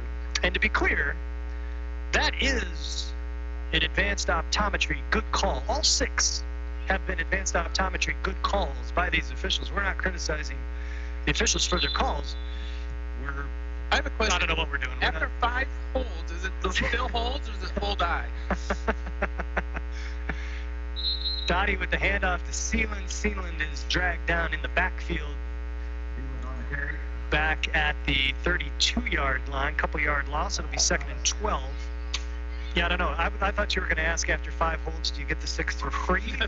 It's a punch card. Usually they're 10 punch cards. Ramblers looking for that free 11th item. 6 holds unofficially. But you know, in basketball, if they call something a foul, if you do it long enough, they start letting it go. Somehow I don't think this crew's going to let that happen here. 4 receiver split for the Ramblers. Back to throw. Dottie, little lofted pass, underthrown. And battling for the ball. I believe that's Hart on the far side. Defended on the play by Nick Abbey.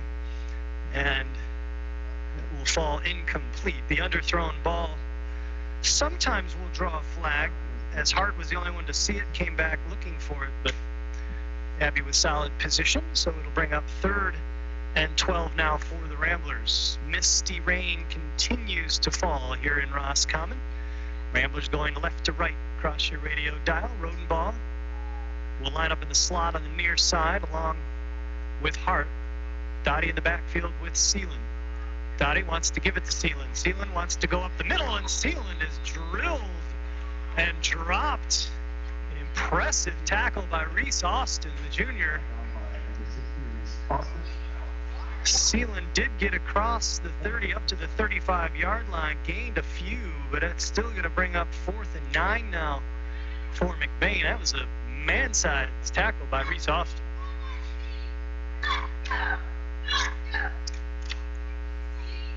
Back to punt is Sebastian Matson, the left-footed punter. I jinxed him the first time. I'm not going to say anything this time. I'm going to try the reverse jinx.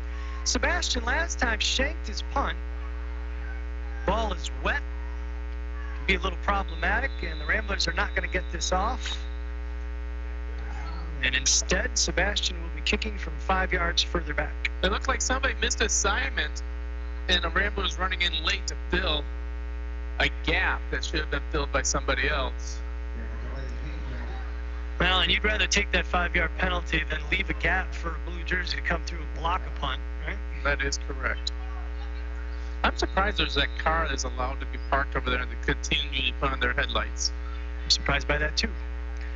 The reverse jinx works. Sebastian gets off a beauty. Left footer up the left sideline will bounce out of bounds inside the Roscommon 40-yard line, and they will mark it at the 40. So that's where Roscommon will take over. 7:49 remaining here in the third quarter. 24-0. Roscommon trails the Ramblers as McBain has dominated defensively. The Bucks have really only had one drive where they've threatened. That was the final drive of the first half. They got down inside the 5, had 1st and goal, had 4 shots at the end zone, and it ended in a 95-yard pick 6 by Austin Elam. Ramblers then scored on their first possession of this half, and that's where we stand at 24-0. Power eye. Christner handing it off, and not much there as the Ramblers just don't seem, Hawkeye, to respect anybody other than Sizemore or Paley. There's another back, and I haven't even said his name, I don't think. I want to say it might be Nick Peer. Well, I'd have to look, but there is a 3rd man in the back. He's not gotten a handoff yet. The Ramblers just keen on Sizemore. No, usually in a power eye, that 3rd running back is really a guard. He just gets a 2-3 yard running start. But that time they tried to run into Mount Outman, and They couldn't move the mountain. No gain on the play. It's 2nd and 10 now for Roscommon. Again, that sort of short power eye. This time the handoff, Paley makes a man miss, spins away, brought down by Bode, and dropped. Well, they're going to give him the 42.5 or so. Far lineman's going to give him the 43. Neither one of them is going to budge. Do the linesmen sometimes look at each other and the one says, no, he was at the 42. The other, no, he's at the 43. And They have a stare down. Who blinks first? It's such an inexact science. This is a really difficult job, and our sincere thanks and admiration to the men and women that put those jerseys on. Here's Paley bouncing around the right side. He's got a first down over the 50-yard line into McBain territory, knocked out of bounds shy of the 45, but it is a Bucks first down. 6:25 to go here in the third quarter. They'll mark it at around the 47-yard line. So Brandon Paley beginning to find his rhythm here as we get midway through the third quarter. Now, last game, Gavin Seelan led the Ramblers with tackles with 12. He's only got 4 so far in this game, which means they're not getting to the second level to make him get the tackle. That's what you want. Well, just as I say they're not giving the ball to anybody else, Caden Shervin with the carry. But the Ramblers not fooled. Shervin dropped after a couple-yard pickup, give him the 45-yard line. It'll be 2nd and 8 now for Roscommon. 24-0 McBain. 5:45 remaining here in the third quarter.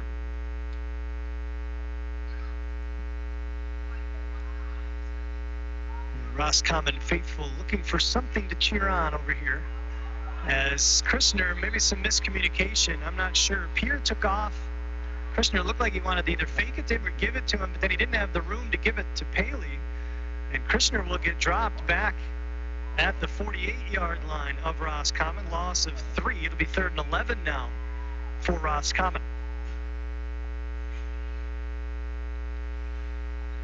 5-minute mark here in the third.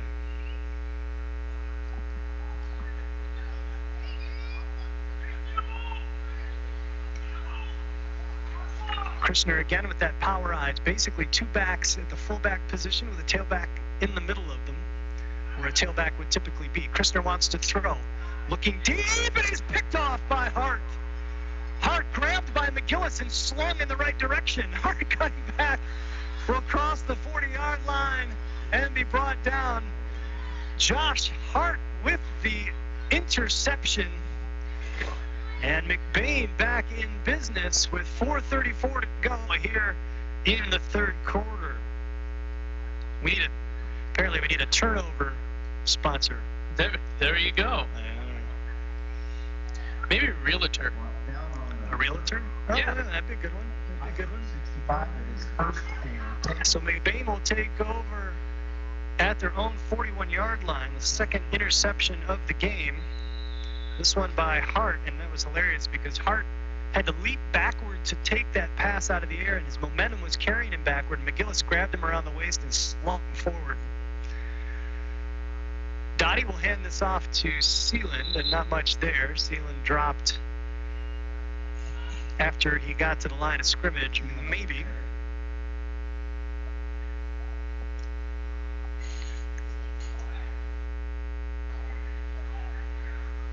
.4:15 and ticking to go here in the third quarter. Jay Simon alongside Gary Hawkeye Vanovich. Spicer turning the downs for us back in the studio. And we'll try something else. Dr. Preisel tells us he still hears buzzing. There's Daniel Rodenbaugh putting his head down, trying to pick up some extra yards around the right edge.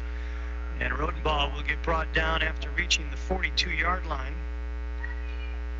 Gain of 1. It's going to be about 3rd and 9 or so. 24-0 McBain with the lead here in Roscommon.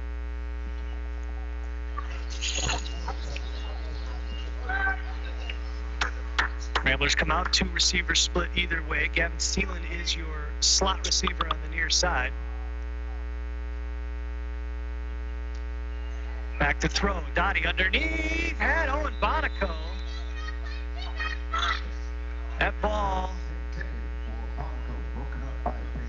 thrown a little underthrown to Bonico and ran into the defender as he slowed down for him. Really well defended, honestly. That was bang, bang. Nice job by the Bucks, and it's going to bring up fourth down. I'm just surprised, and I didn't know what to say when you said pass for Bonico. Right? Wait, pass to who? Was that intended for Bonico? Madsen back to punt. Gets this one off. It's a high punt that is going to land on the track. You see, based on the angle where they sign this, this is where the back judge walks up the sideline looking at the referee. The referee had the angle and tells him roughly where he thought it went out of bounds. And it happens to be right where the linesman is standing. That's a happy coincidence. Which happens to be the 44-yard line of Roscommon, and that's where they will take over following the punts from Sebastian Madsen. 3:14 remaining here in the third quarter. 24-0 McBain. You know, if he could just straighten that punt out, he could really He's done damage. Well, he had a couple beauties last week. One that was over 45 yards from the line of scrimmage. That power eye look again. One receiver to the outside. Handoff is to Paley. Paley nowhere to go. Brought down for no gain. 2nd and 10 for Roscommon.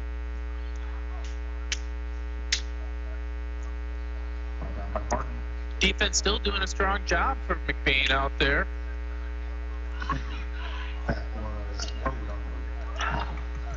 2:50 and counting remaining here in the third quarter. I want to thank McNally's Party Store, the Wexford Misaki Career Tech Center, and McBain Rural Agricultural Schools for their support of tonight's broadcast. There's a pass on the slant. We almost forget those receivers are out there. Alex Bell, the senior, coming from the near side as the Bucks go right to left, makes the catch, and he's sandwiched immediately by 3 white jerseys, but he's got enough for a Roscommon first down at the 45-yard line of McBain. The way they run that power eye, you almost kind of forget there's a receiver out there.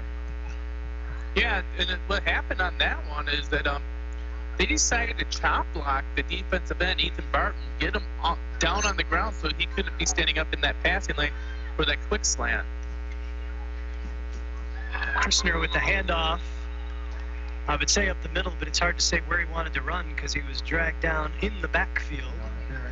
Lucas Skolton, the defense just pinned their ears back and just came in hard on that one for the 1-yard loss.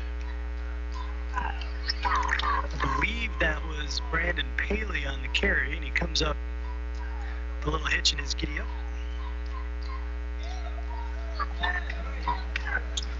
Take it back to the 46-yard line of McBain. 2nd and 11.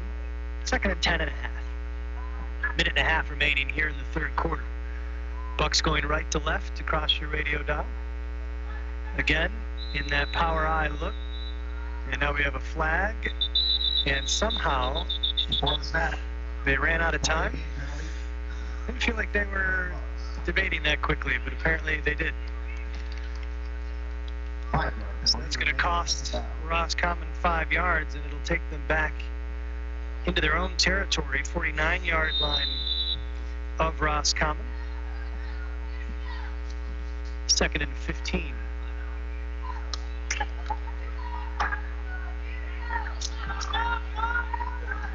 Two receivers split this time. Alex Bell on the near side. Drake Jost, who's had a couple of big catches, split to the far side, going right to left. Christner wants to throw under pressure, underneath, and bounces it short of the Rambler defender. Austin Ealing had the best chance of catching that ball. In Christner's defense, under some severe pressure from the Rambler on rush. Minute 3 remaining here in the third. 3rd and 15 now.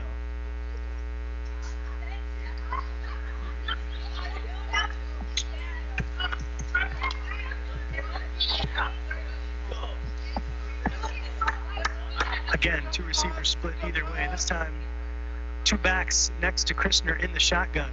Christner looking right, firing toward the sideline and leaves it short. Jost cannot get back to it.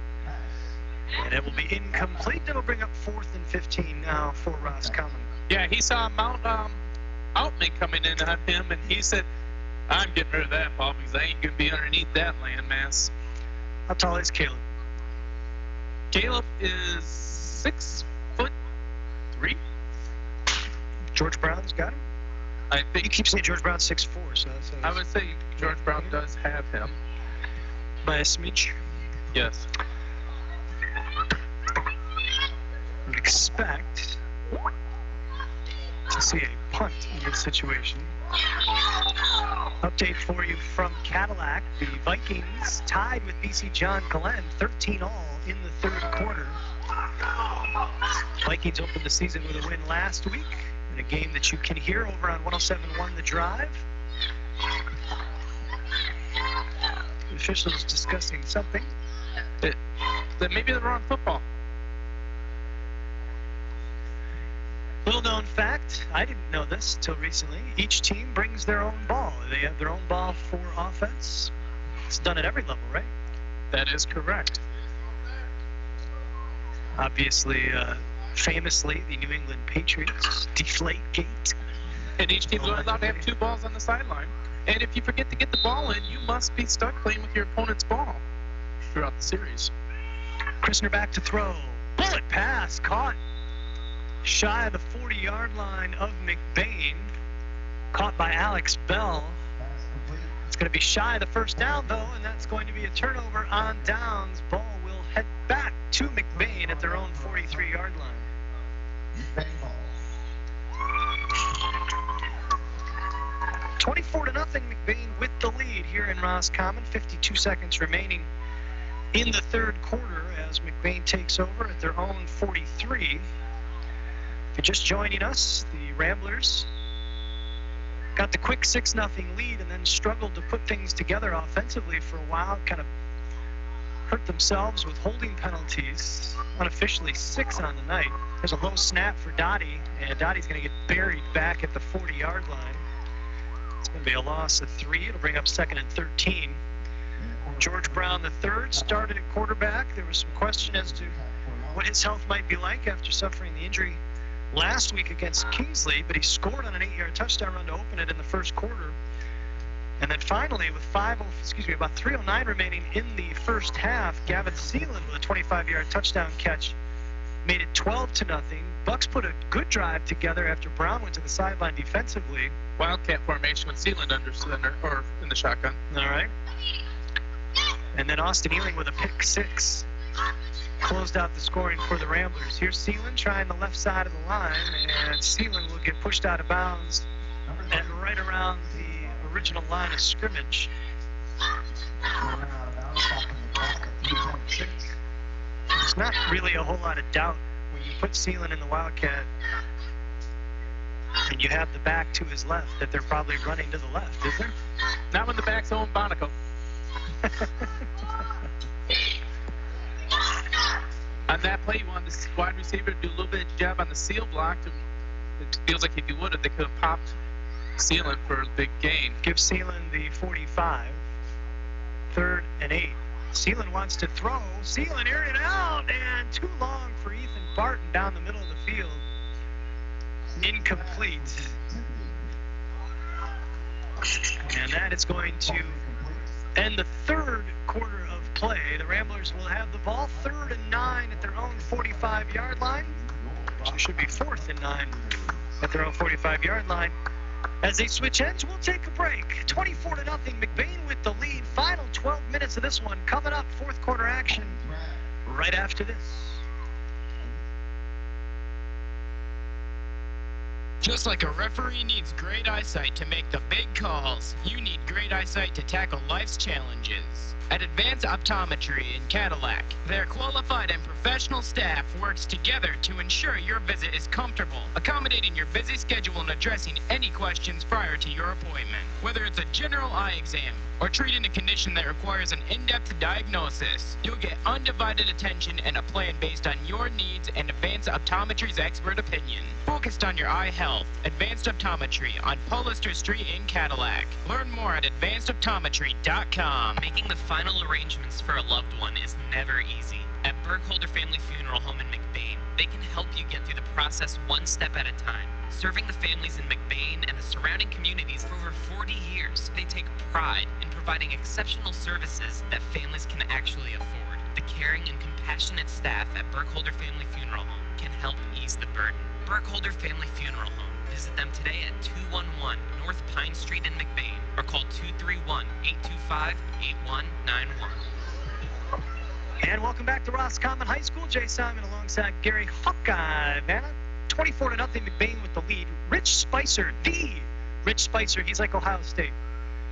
Turning the dials for us back in the studio. Sebastian Matson with the punt, taken off one bounce at the 20-yard line by Drake Jost. And then Jost, because it's so slick,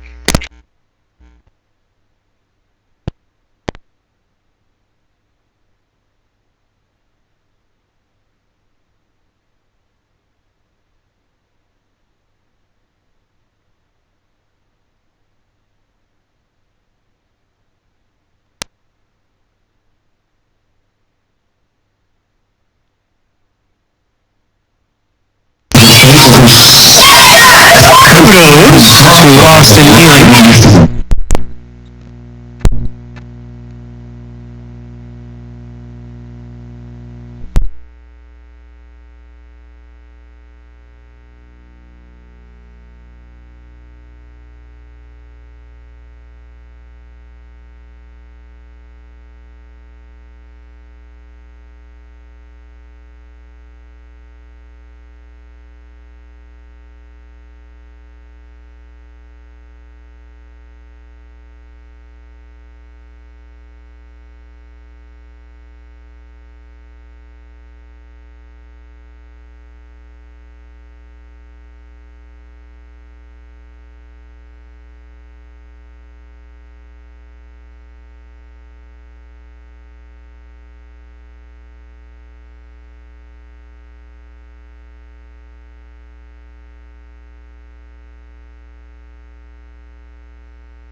at the McBain 47-yard line. That's where the Ramblers will take over. So after the Daniel Rodenbaugh 46-yard touchdown run on the second play of the half, it has been punt, punt, pick, punt, downs, punt, punt.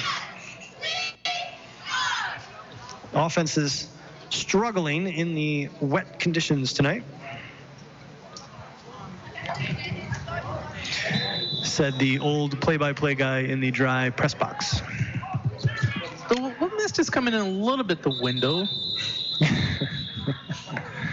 I feel a little breezy, a little wet. Timeout on the field called by the Bucks. 9:33 remaining here in the third quarter. We'll keep it right here. Want to thank McBain Family Pharmacy, LC Materials, Don's Auto Clinic, and High Point Cadillac GMC, as well as Shepherd's Insurance Agency, Northern Truck Service, Pluger Brothers Mechanical, McLean Transmissions, and Advanced Optometry for their support of tonight's broadcast. Couldn't do it without them. Hawkeye would be here. His boys on the field, I guarantee you that. I would be at the home games for sure. But I don't know if we'd be calling this without broadcast partners. We wouldn't be able to do it. There's electricity and there's transmitters and there's all the things needed to keep a radio station running, and our broadcast partners allow us to do that. Our sincere thanks to each and every one of them. If you get a chance to stop in to one of their businesses, better yet, use their business, but please let them know. A lot of these folks you know in the community, tell them you heard them here on 107.9 CDY and thank them for their support. Dottie at quarterback will hand it off to Austin Ealing, who takes it straight up the middle, and Ealing tripped up by the midfield line. Might have been a buck involved there as well, and he will take it to Roscommon's 49, gain of 4. It'll bring up 2nd and 6, maybe a long 7 for the Ramblers. 2nd and 6 or a long 7? Yeah. A long 6 to long short 6 7. or short 7? That's the way I would have gone. But that's why I make the field goals. I go between the markers. Sealing in motion. Handoff is straight up the middle for Ealing, and Ealing loses the ball as he went to the turf, and Roscommon has it. See what the call is. I think they're going to call him down. Ramblers thought he was down. The line judge is not moving. Line judge is staying where he was. The other line judge has shifted. There is discussion. Back judge. Nobody has indicated where the ball is as the referee comes over to the head linesman, who is not moving that 1 foot. 1 iota. McBain's offense is... Nope, it's going to be Roscommon's ball. That is ruled appropriate, recovered by Roscommon. Hard to tell in that fast motion whether or not he was spinning down and lost the ball as he spun down. You take for granted at the NFL level that they have all those slow motion replays to look at. Meanwhile, these gentlemen in striped shirts have to do it in real time without that benefit, and it's not an easy job. Gotta give them a lot of credit. Would that be an advanced optometry good call? That would be an advanced optometry good call by the officials, as the handoff is to Paley. Paley with room to run, bounces it outside to the right. Caden McGillis diving at his legs to take him down, but not before he gets to the 45-yard line. A 15-yard pickup and a first down for the Bucks.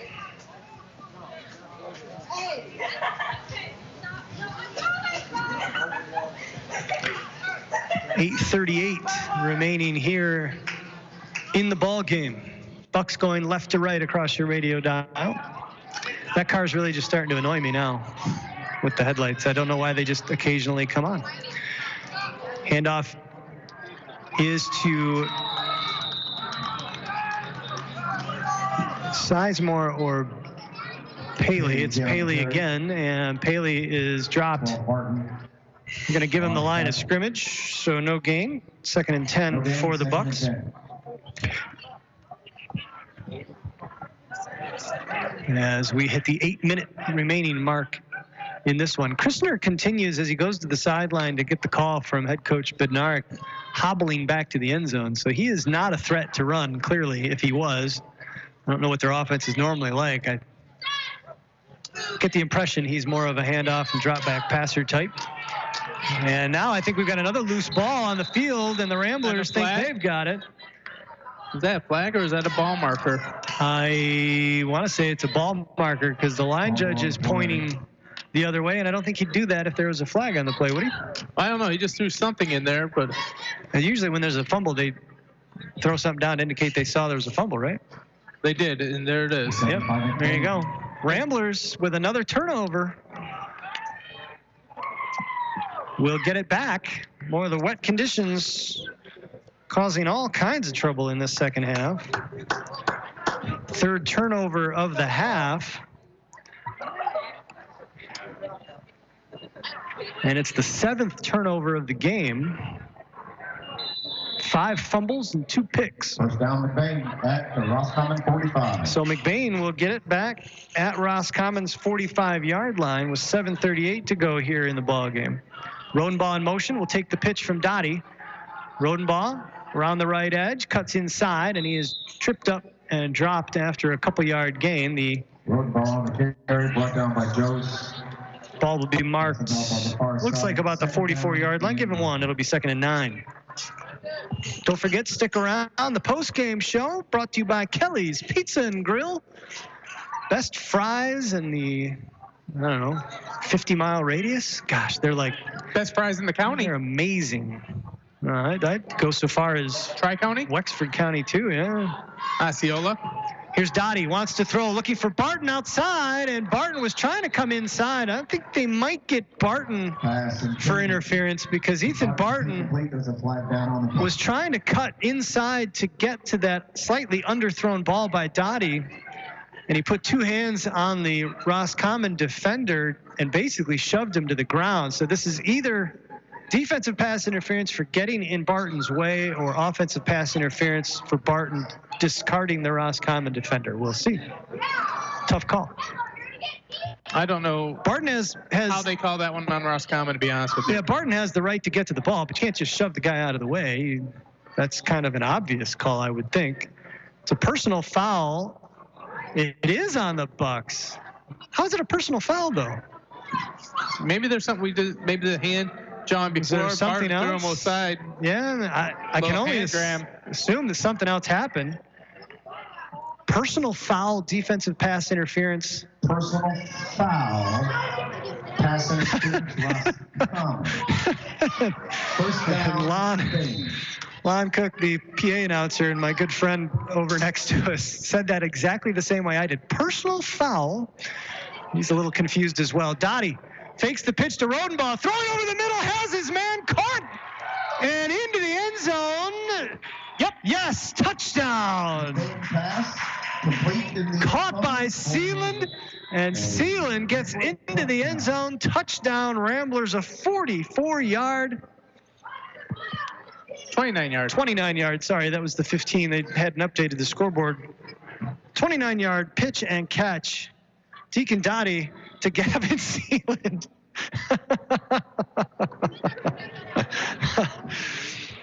And the Ramblers take a 30-0 lead.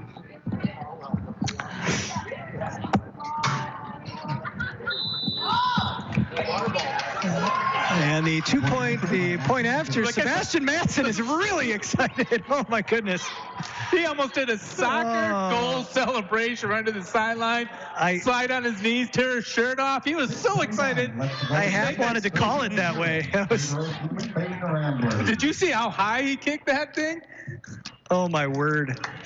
I thought that went over the light post to get into the old school H formation. 31-0. The Ramblers with the lead. 6:49 to go in this one. Want to give a quick shout out and request to Mr. Is it Prizer? Prizel, who I hope is still listening. Let us know if that streaming sounds any better.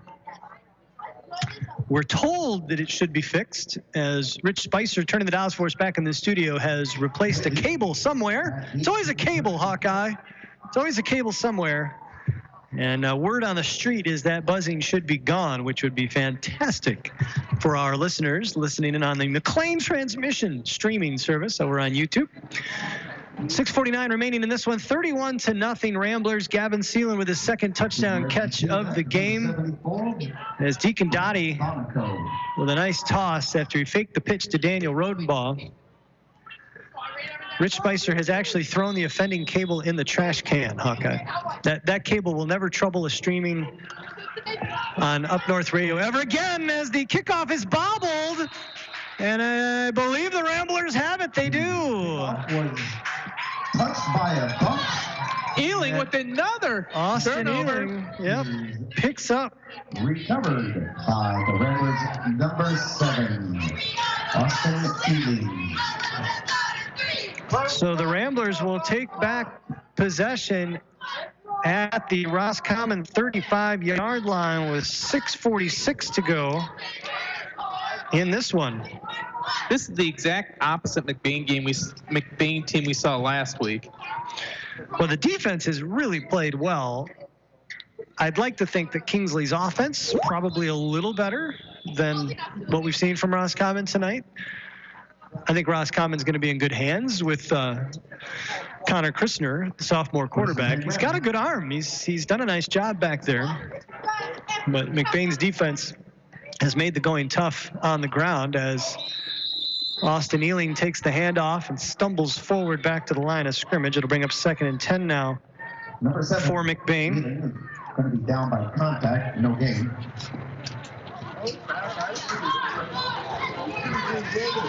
It's 31-0 McBain. Inside 6.5 minutes to go in this one. Update for you over on 107.1 The Drive. The Cadillac Vikings have taken a 19-13 lead over Bay City John Glenn. The legend, Bill Barnett, along with Todd Golnick, making the call over there. Deacon Dottie will keep it himself. Dottie with room to run around the left edge, gets out of bounds inside the 30. Runs out at around the 27-yard line. Deacon with an 8-yard pickup. In the parking lot before the game, I was talking to Brandy Dottie, Deacon's older sister, and he goes, I really just want to see Deacon get out there and have some success, get on the field. I mean, I'm rooting for George and stuff like that, but I wouldn't mind if there's situations which Deacon can get in. And Deacon's really been proving himself the second half. Sure has. Touchdown throw. Nice little run there. Now in the shotgun with 4 receivers, 2 split either way. They send a man in motion. The pitch behind him, and Dottie will have to jump on it. Intended for Justin Gildy, and his pitch a little too far behind. Boy, that pitch in these conditions is a little dangerous, I got to figure. It hit Gildy in the hands, but it was behind him, and a tough ball to try and bring in when you're running away from it. Dottie recovers it. You want a crazy idea? And it'll bring it back to the 36-yard line. Sure. Let Matson kick it. Well, we know he's got the height. Does he have the distance to kick it from here? Yeah, I don't know. That would be about a 51-yard attempt. I'm not sure that. Yeah, I guess Matson's got the leg for that. That's a heck of an attempt for anybody at any level, much less high school. And we're going to get a flag, delay a game on the Ramblers, which will just give Sebastian a little more room to punt now. Brings that 4th and 16. Back to the 41-yard line.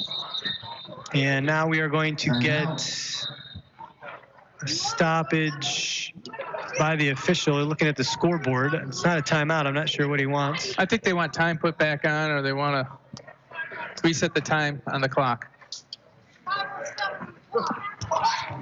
Yeah, they're adding 20 seconds back to the clock. All right.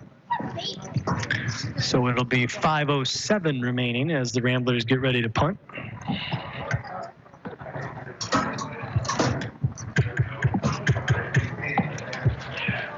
Fourth down and 16 for McBain.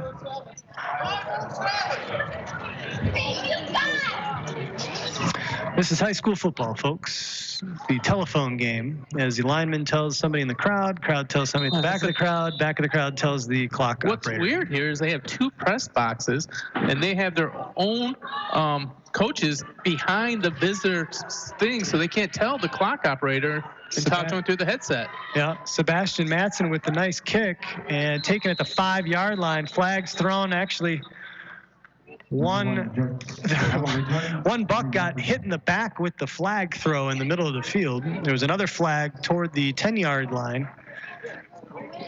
Runner was tackled at around the 5, I want to say.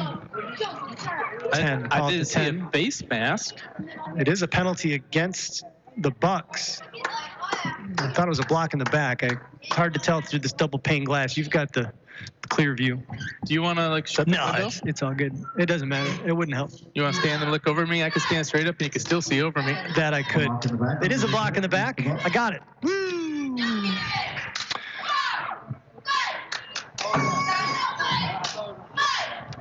So with 4:50 remaining in this one, Roscommon will take over, but it will be deep in their own territory.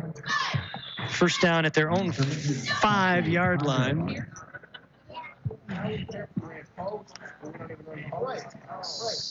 Christner under center. We'll hand it off. This is Paley. Paley spinning off a couple defenders, stumbles over his line and gets out to around the 10-yard line. Give him a 5-yard pickup. It'll be 2nd and 5 for the Bucks. And John Glenn scores to take a 20-19 lead over Cadillac in the 4th quarter. Meanwhile, Lake City has come back against Manton 33-22, and the Rangers just scored, so it was actually 33-15 as Lake City put together 21 unanswered points. You know, with hearing a score like that and seeing those two teams match up, it's going to be a wide open Highland Conference this year. Yeah, it does seem that way. Paley bouncing off several jerseys. Jeez. Spinning off one, spinning off another. And got to the 10-yard line, and we're going to say the lineman indicating that he was down. I don't know if he lost the ball. Indication seems to be that he did. No gain. Paley did well to get back to the line of scrimmage. It's going to bring up 3rd and 5 now for Roscommon. 3:50 and ticking to go here in Roscommon. My old stomping grounds, Roscommon County. Lived in St. Helen, which is a community about 20 minutes south of here in Roscommon County for a couple of years, and used to play volleyball at the Craft Center. Not that anybody from Roscommon's listening and would know what I'm talking about. Fumble on the experience. It's a mishandled snap. Roscommon will keep it, but it will take them. Well, they're not going to go backward, but it's going to be 4th down now from the 10. 4th and 5 for the Bucks as we approach the 3-minute mark. Kirshner will come to the sideline. Derek Camphouse got the tackle on that. And this punt, nobody back for the Ramblers, will take a buck bounce and be corralled at about the 48-yard line, and that's where McBain will take over. 2:51 remaining. Not quite victory formation time just yet, but we are getting close. Chain game tonight. On the chain game, we've got Randy Bearlocker, Scott Hess, Lindsay Mayball. 31-0. McBain is going to get their first victory of the season. Moved to 1-1 on the year, 1-0 in the conference. And these are big victories. The loss to Kingsley. They have a Week 9 matchup against a very tough Clare team. Beale City seems to have round back into form and will be a difficult opponent, although the Ramblers will get them at home. But that 6 wins is going to be tough to come by this year. Need everyone they can get. Dottie sends a man in motion. That's Gildy. He'll hand it off to Ealing, and Ealing straight up the middle. Bounces across the 45-yard line, brought down at the 44. Give him 4. It'll be 2nd and 6. So don't forget Kelly's Pizza and Grill post-game show coming up, where Hawkeye will have the Judy K. Gildy photography picture-perfect play of the game. The lineman of the game brought to you by Huttinga Electric, cough, Drew Vanna, cough, as well as the most exciting 15 seconds in all of broadcasting, the L&J Meat Market Hawkeye player of the game. And if I look at this now, the whole starting offensive line is out of the game. Take your word for that. I cannot tell by the numbers. The whole starting offense is out of the game, except for McGillis. Dottie bobbles the snap, and the blue jerseys come pouring in. I don't know what it is about a bobbled snap that seems to always cause, I I don't know if defenders just try harder. It's the weirdest thing. But every time a snap is bobbled, it seems like the defenders manage to get through unscathed. They'll be marked back at the 49-yard line, loss of 5, and it'll make it third and about 11 now for the Ramblers as we get down to 1:30 remaining. Hey, I want to give a special shout out to my homeboy Trey Bobin, the 8th grade quarterback. Yesterday he had to have surgery on his thumb and he has to miss the whole season. He's kind of bummed out. Sitting at home with his good sister Macy, listening to us and enjoying the game, forgetting about his pain in his thumb for a little while. So shout out Trey and Macy. Justin Gildy on the carry, brought down at midfield, loss of another yard on the pitch play. And with that, we're at 4th and about 13 now for the Ramblers, inside a minute to go. And I would expect we'll get, well, I would expect potentially a delay of game. I don't know, 31-0, just punt it, right? Yeah. Or go for it. Actually, they're going to go for it, which makes sense as well. Dottie looking back at the clock. Man in motion, takes the snap. And bobbled handoff, I believe, is irrelevant because nobody was going anywhere. I think actually, that was the very first play all season for Matt Utek got to play because he actually had a broken leg. There's a hairline fracture. The second day of practice, and he's finally been cleared to play. Well, there you go, Matt Utek. No gain on the play, and the ball turnover on downs. We'll give it back to Roscommon, who cannot turn this ball over because I'm on the last line of my play sheet. Not that they will. They're actually going to kneel out the clock. Yes, they will. Connor Christner takes a knee, and that will let the play clock run out. And the Ramblers notch their first victory of the season, 31-0. They win here in Roscommon and move to 1-1 on the season. The Bucks fall to 0-2. We'll take a break. Allow Hawkeye to collect his stats and thoughts. The Kelly's Pizza and Grill postgame show coming up here on 107.9 CDY.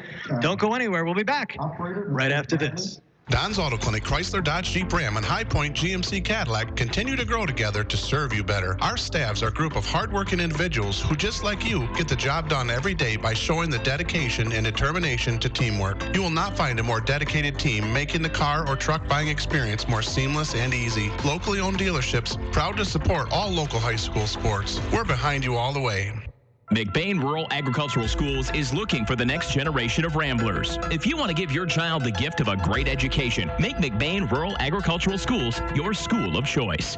Every McBain Rambler gets a MacBook or iPad, a strong curriculum, including a variety of vocational programs, great athletics, and access to a brand new state-of-the-art performing arts center. Because great performances shouldn't be limited to the football field and basketball court. School of Choice is now open, which means a huge decision for your family is upon you. If you want a school that will challenge your child, support your child, and celebrate your child's individuality, make sure McBain is on your short list. It's never too late to change schools, and McBain is accepting students K through 12th grade. For more information, visit mcbain.org or call the superintendent's office at 231-825-2165. That's 231-825-2165. 231-825-2165. High school students are training for the jobs of tomorrow today at the Wexford Misaki Career Technical Center in Cadillac. Juniors and seniors from 12 area high schools can choose from 14 career-driven programs. Free college credit is available. Visit WMISD.org and click or tap the Career Technical Education link. See all the great programs, then talk to your student's counselor. Call 876-2200. The Wexford Misaki Career Technical Center on 13th Street across from Baker College. Proud to serve the students of McBain High School. CTC is the place to be, providing great service and quality to our customers. customers, LC Materials is here for you and all your concrete and aggregate needs, both residential and commercial projects. We can assist you in estimates, sand and gravel needs, project details, and on-time delivery. LC Materials is also in Cadillac at the Concrete Store. The Concrete Store has building supplies, stone, block, tools, and other accessories to help you finish your project. So when you're ready, call LC Materials. We're ready when you are, online at lcmaterials.net. In the small town of McBain lies a locally owned family pharmacy that takes pride in helping improve the health of every patient that comes through the door. At McBain Family Pharmacy, you're more than just a prescription. Here, you're family, and their experienced team of professionals are always available to answer any questions you may have regarding prescription and over-the-counter medications. McBain Family Pharmacy is your full-service family pharmacy for both traditional and compound medications. Call them today at 231-825-8175. That's 231-825-8175. Or stop by their store, located at 119 North Roland Street in McBain. When it's late, when it's snowing, when you just have to have it. It's nice knowing McNally's Party Store in downtown McBain is open 7 days a week. Locally owned and operated with the friendliest cashiers helping to serve your grocery needs. From candy and chips to pop and munchies, McNally's Party Store, they're still keeping it cold. And wishing the McBain Ramblers good luck in tonight's game. That's McNally's Party Store in downtown McBain, open 7 days a week. And welcome back to Roscommon High School. Jay Simon alongside Gary Huckeye Vanna. Rich Spicer turning the dials for us back in the studio. Your final 31-0. The McBain Ramblers with a dominating effort here in Roscommon in the rain. And they move to 1-1 on the season, 1-0 in Highland Conference play. The Bucks fall to 0-2. Next up for McBain, they will open at home, their first home contest. Just 4 home games on the schedule this year, and they will take on Houghton Lake next week, the other newcomer to the Highland Conference, at the friendly confines of McBain High School. Well, this one started off very well for the Ramblers as they forced a fumble on Roscommon's opening possession, and then following a 42-yard connection from George Brown III to Ethan Barton, setting up a 1st and goal. George Brown would run it in from 8 yards out to put the Ramblers up 6-0 after the missed extra point attempt. And then it got a little ugly offensively for both teams. Punt, punt, fumble, punt, punt, punt, punt, fumble, punt, as neither team able to put much together. Actually, as I glance at my play sheet here, Hawkeye, neither team ran more than 4 plays at any point. There were no first downs picked up, as a matter of fact, throughout that entire portion. Fumbles gave McBain a couple of good field position, or one good field position, and then the Ramblers fumbled away an opportunity after a poor punt from Roscommon when they got down inside the 10-yard line, and the Bucks got it back. McBain finally got on the board again with about 3:10 remaining in the first half. Gavin Seelan with a 25-yard catch from George Brown III after they got great field position, and the 2-point conversion failed. 12-0. The Ramblers went up at that point. Roscommon then put together their best drive of the game as they went from their own 39-yard line, picked up 3 first downs, had a 1st and goal inside the 10 at the 8-yard line. A couple of tries in the end zone inside 10 seconds to go, failed, got a defensive pass interference call, which gave them new life and a couple more opportunities. And on the final play of the first half, 9/10 of a second remaining, Bucks trying to run a screen play to a wide receiver, floated the pass out a little high, and Austin Ealing sprinted under it 95 yards to the house to close out the first half. 18-0. McBain led at that point. Ramblers then got a 46-yard touchdown run on the second play from scrimmage of the second half. Daniel Rodenbaugh rushing it in to make it 24-0 after the failed 2-point conversion. Then we had another pretty tough streak offensively for both teams, including a Josh Hart interception of quarterback Connor Christner of the Bucks. that gave the Ramblers decent field position, but the Ramblers, not much they could do with good position either. A couple of exchanged fumbles, and then Gavin Seelan with a 29-yard touchdown catch from Deacon Dottie, who came in relief of George Brown III, who left again in the first half of tonight's game with a minor injury. Following a Roscommon fumble on the kickoff, McBain got the ball back, but then a couple of punts, and then finally the Bucks kneeling to end this one. 31-0 was your final tonight. Hawkeye has been diligently, as he only had the stats iPad of doom for a little while in the first half, trying to catch up on all the action from the first half. Where are you at? Are you close? I am very close. I just have the... Well, let's remind you, you're listening to the Kelly's Pizza and Grill post-game show, and we've got some post-game awards to give out. But while he's catching up, I want to thank Don's Auto Clinic and High Point Cadillac GMC, LC Materials, McBain Family Pharmacy, the McBain Rural Agricultural Schools, Wexford Misaki Career Tech Center, McNally's Party Store, Falmouth Co-op, McBain Auto Service, and Burkholder Family Funeral Home for their support of tonight's broadcast. Couldn't do it without them. An update for you, Lake City leads Manton 40-28 after 3 quarters of play. Suddenly the scoring coming in bunches over in Manton.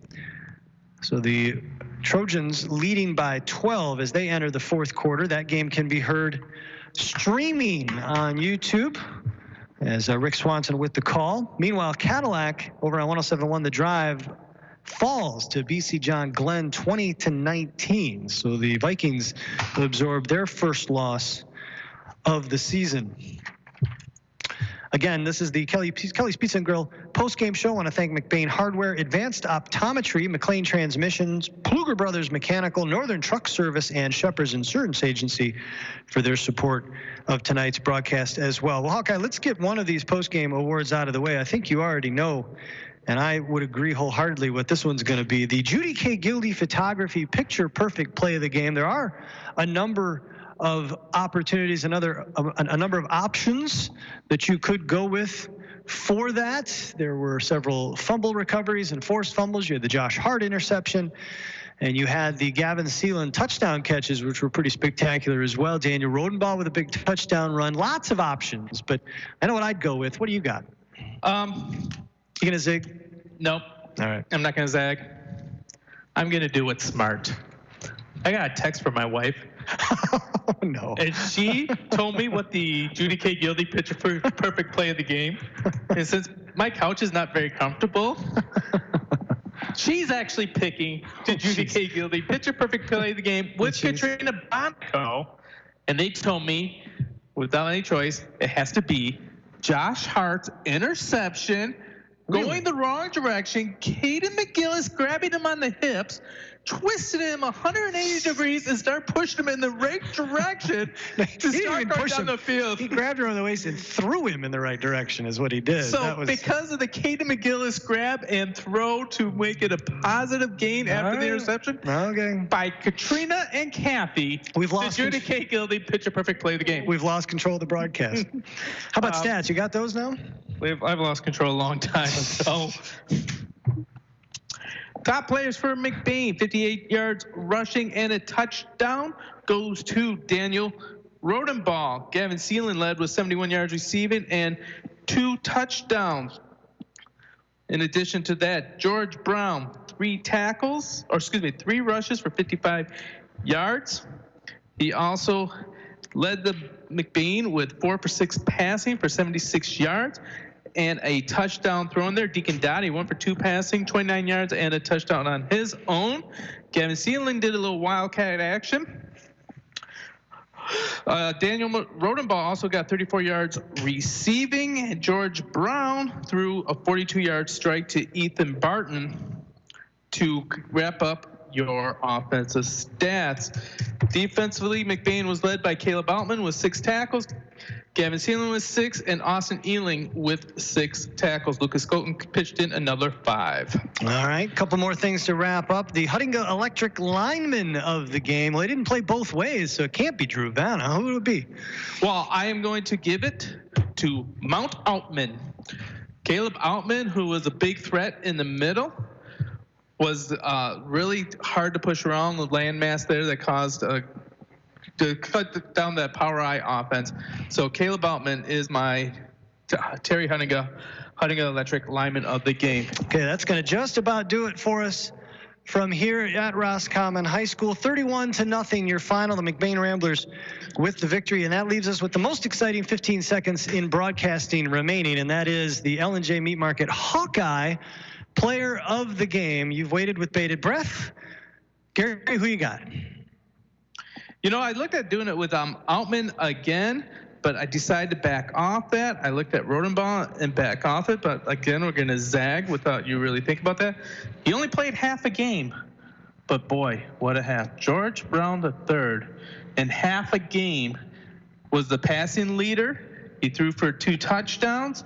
He was leading the team in tackles, and in fact, he stopped just coming in one play, slowed down a drive that Roscommon had going forward. I'm giving George Brown III in half a game the Hawkeye Player of the Game. There you go. George Brown III, your L&J Meat Market Hawkeye Player of the Game. George, make sure you head on down to Senior's office to get whatever trinket it is he's handing out these days for that prestigious award. That's going to do it for us. 31-0, your final. The McBain Ramblers move to 1-1 on the season. For our producer, engineer, and all-around great guy, Rich Spicer, back in the studio. For Gary Hawkeye Vanna, I'm Jay Simon. Thanks for joining us, folks. We'll see you next week, Friday night, as the Ramblers open up their home slate, taking on the Houghton Lake Bobcats, a game you can hear only on your exclusive home for Rambler Athletics, 107.9 CDY. Good night, boys. This broadcast of McBain Rambler Sports on 107.9 CDY has been sponsored by McBain and LC Family Pharmacy, Burkholder Family Funeral Home, the Wexford Misaki Career Technical Center, McBain Auto Service, L&J Meat Market, Kelly's Pizza and Grill, McBain Hardware, Luger Mechanical, LC Materials, McNally's Party Store, Northern Truck Service, Huntinga Electric, the Falmouth Co-op, Don's Auto Clinic and High Point Cadillac GMC, Judy K. Gildy Photography, Advanced Optometry, McBain Rural Agricultural Schools, the Shepherd's Agency, and the live stream at 107.9 CDY.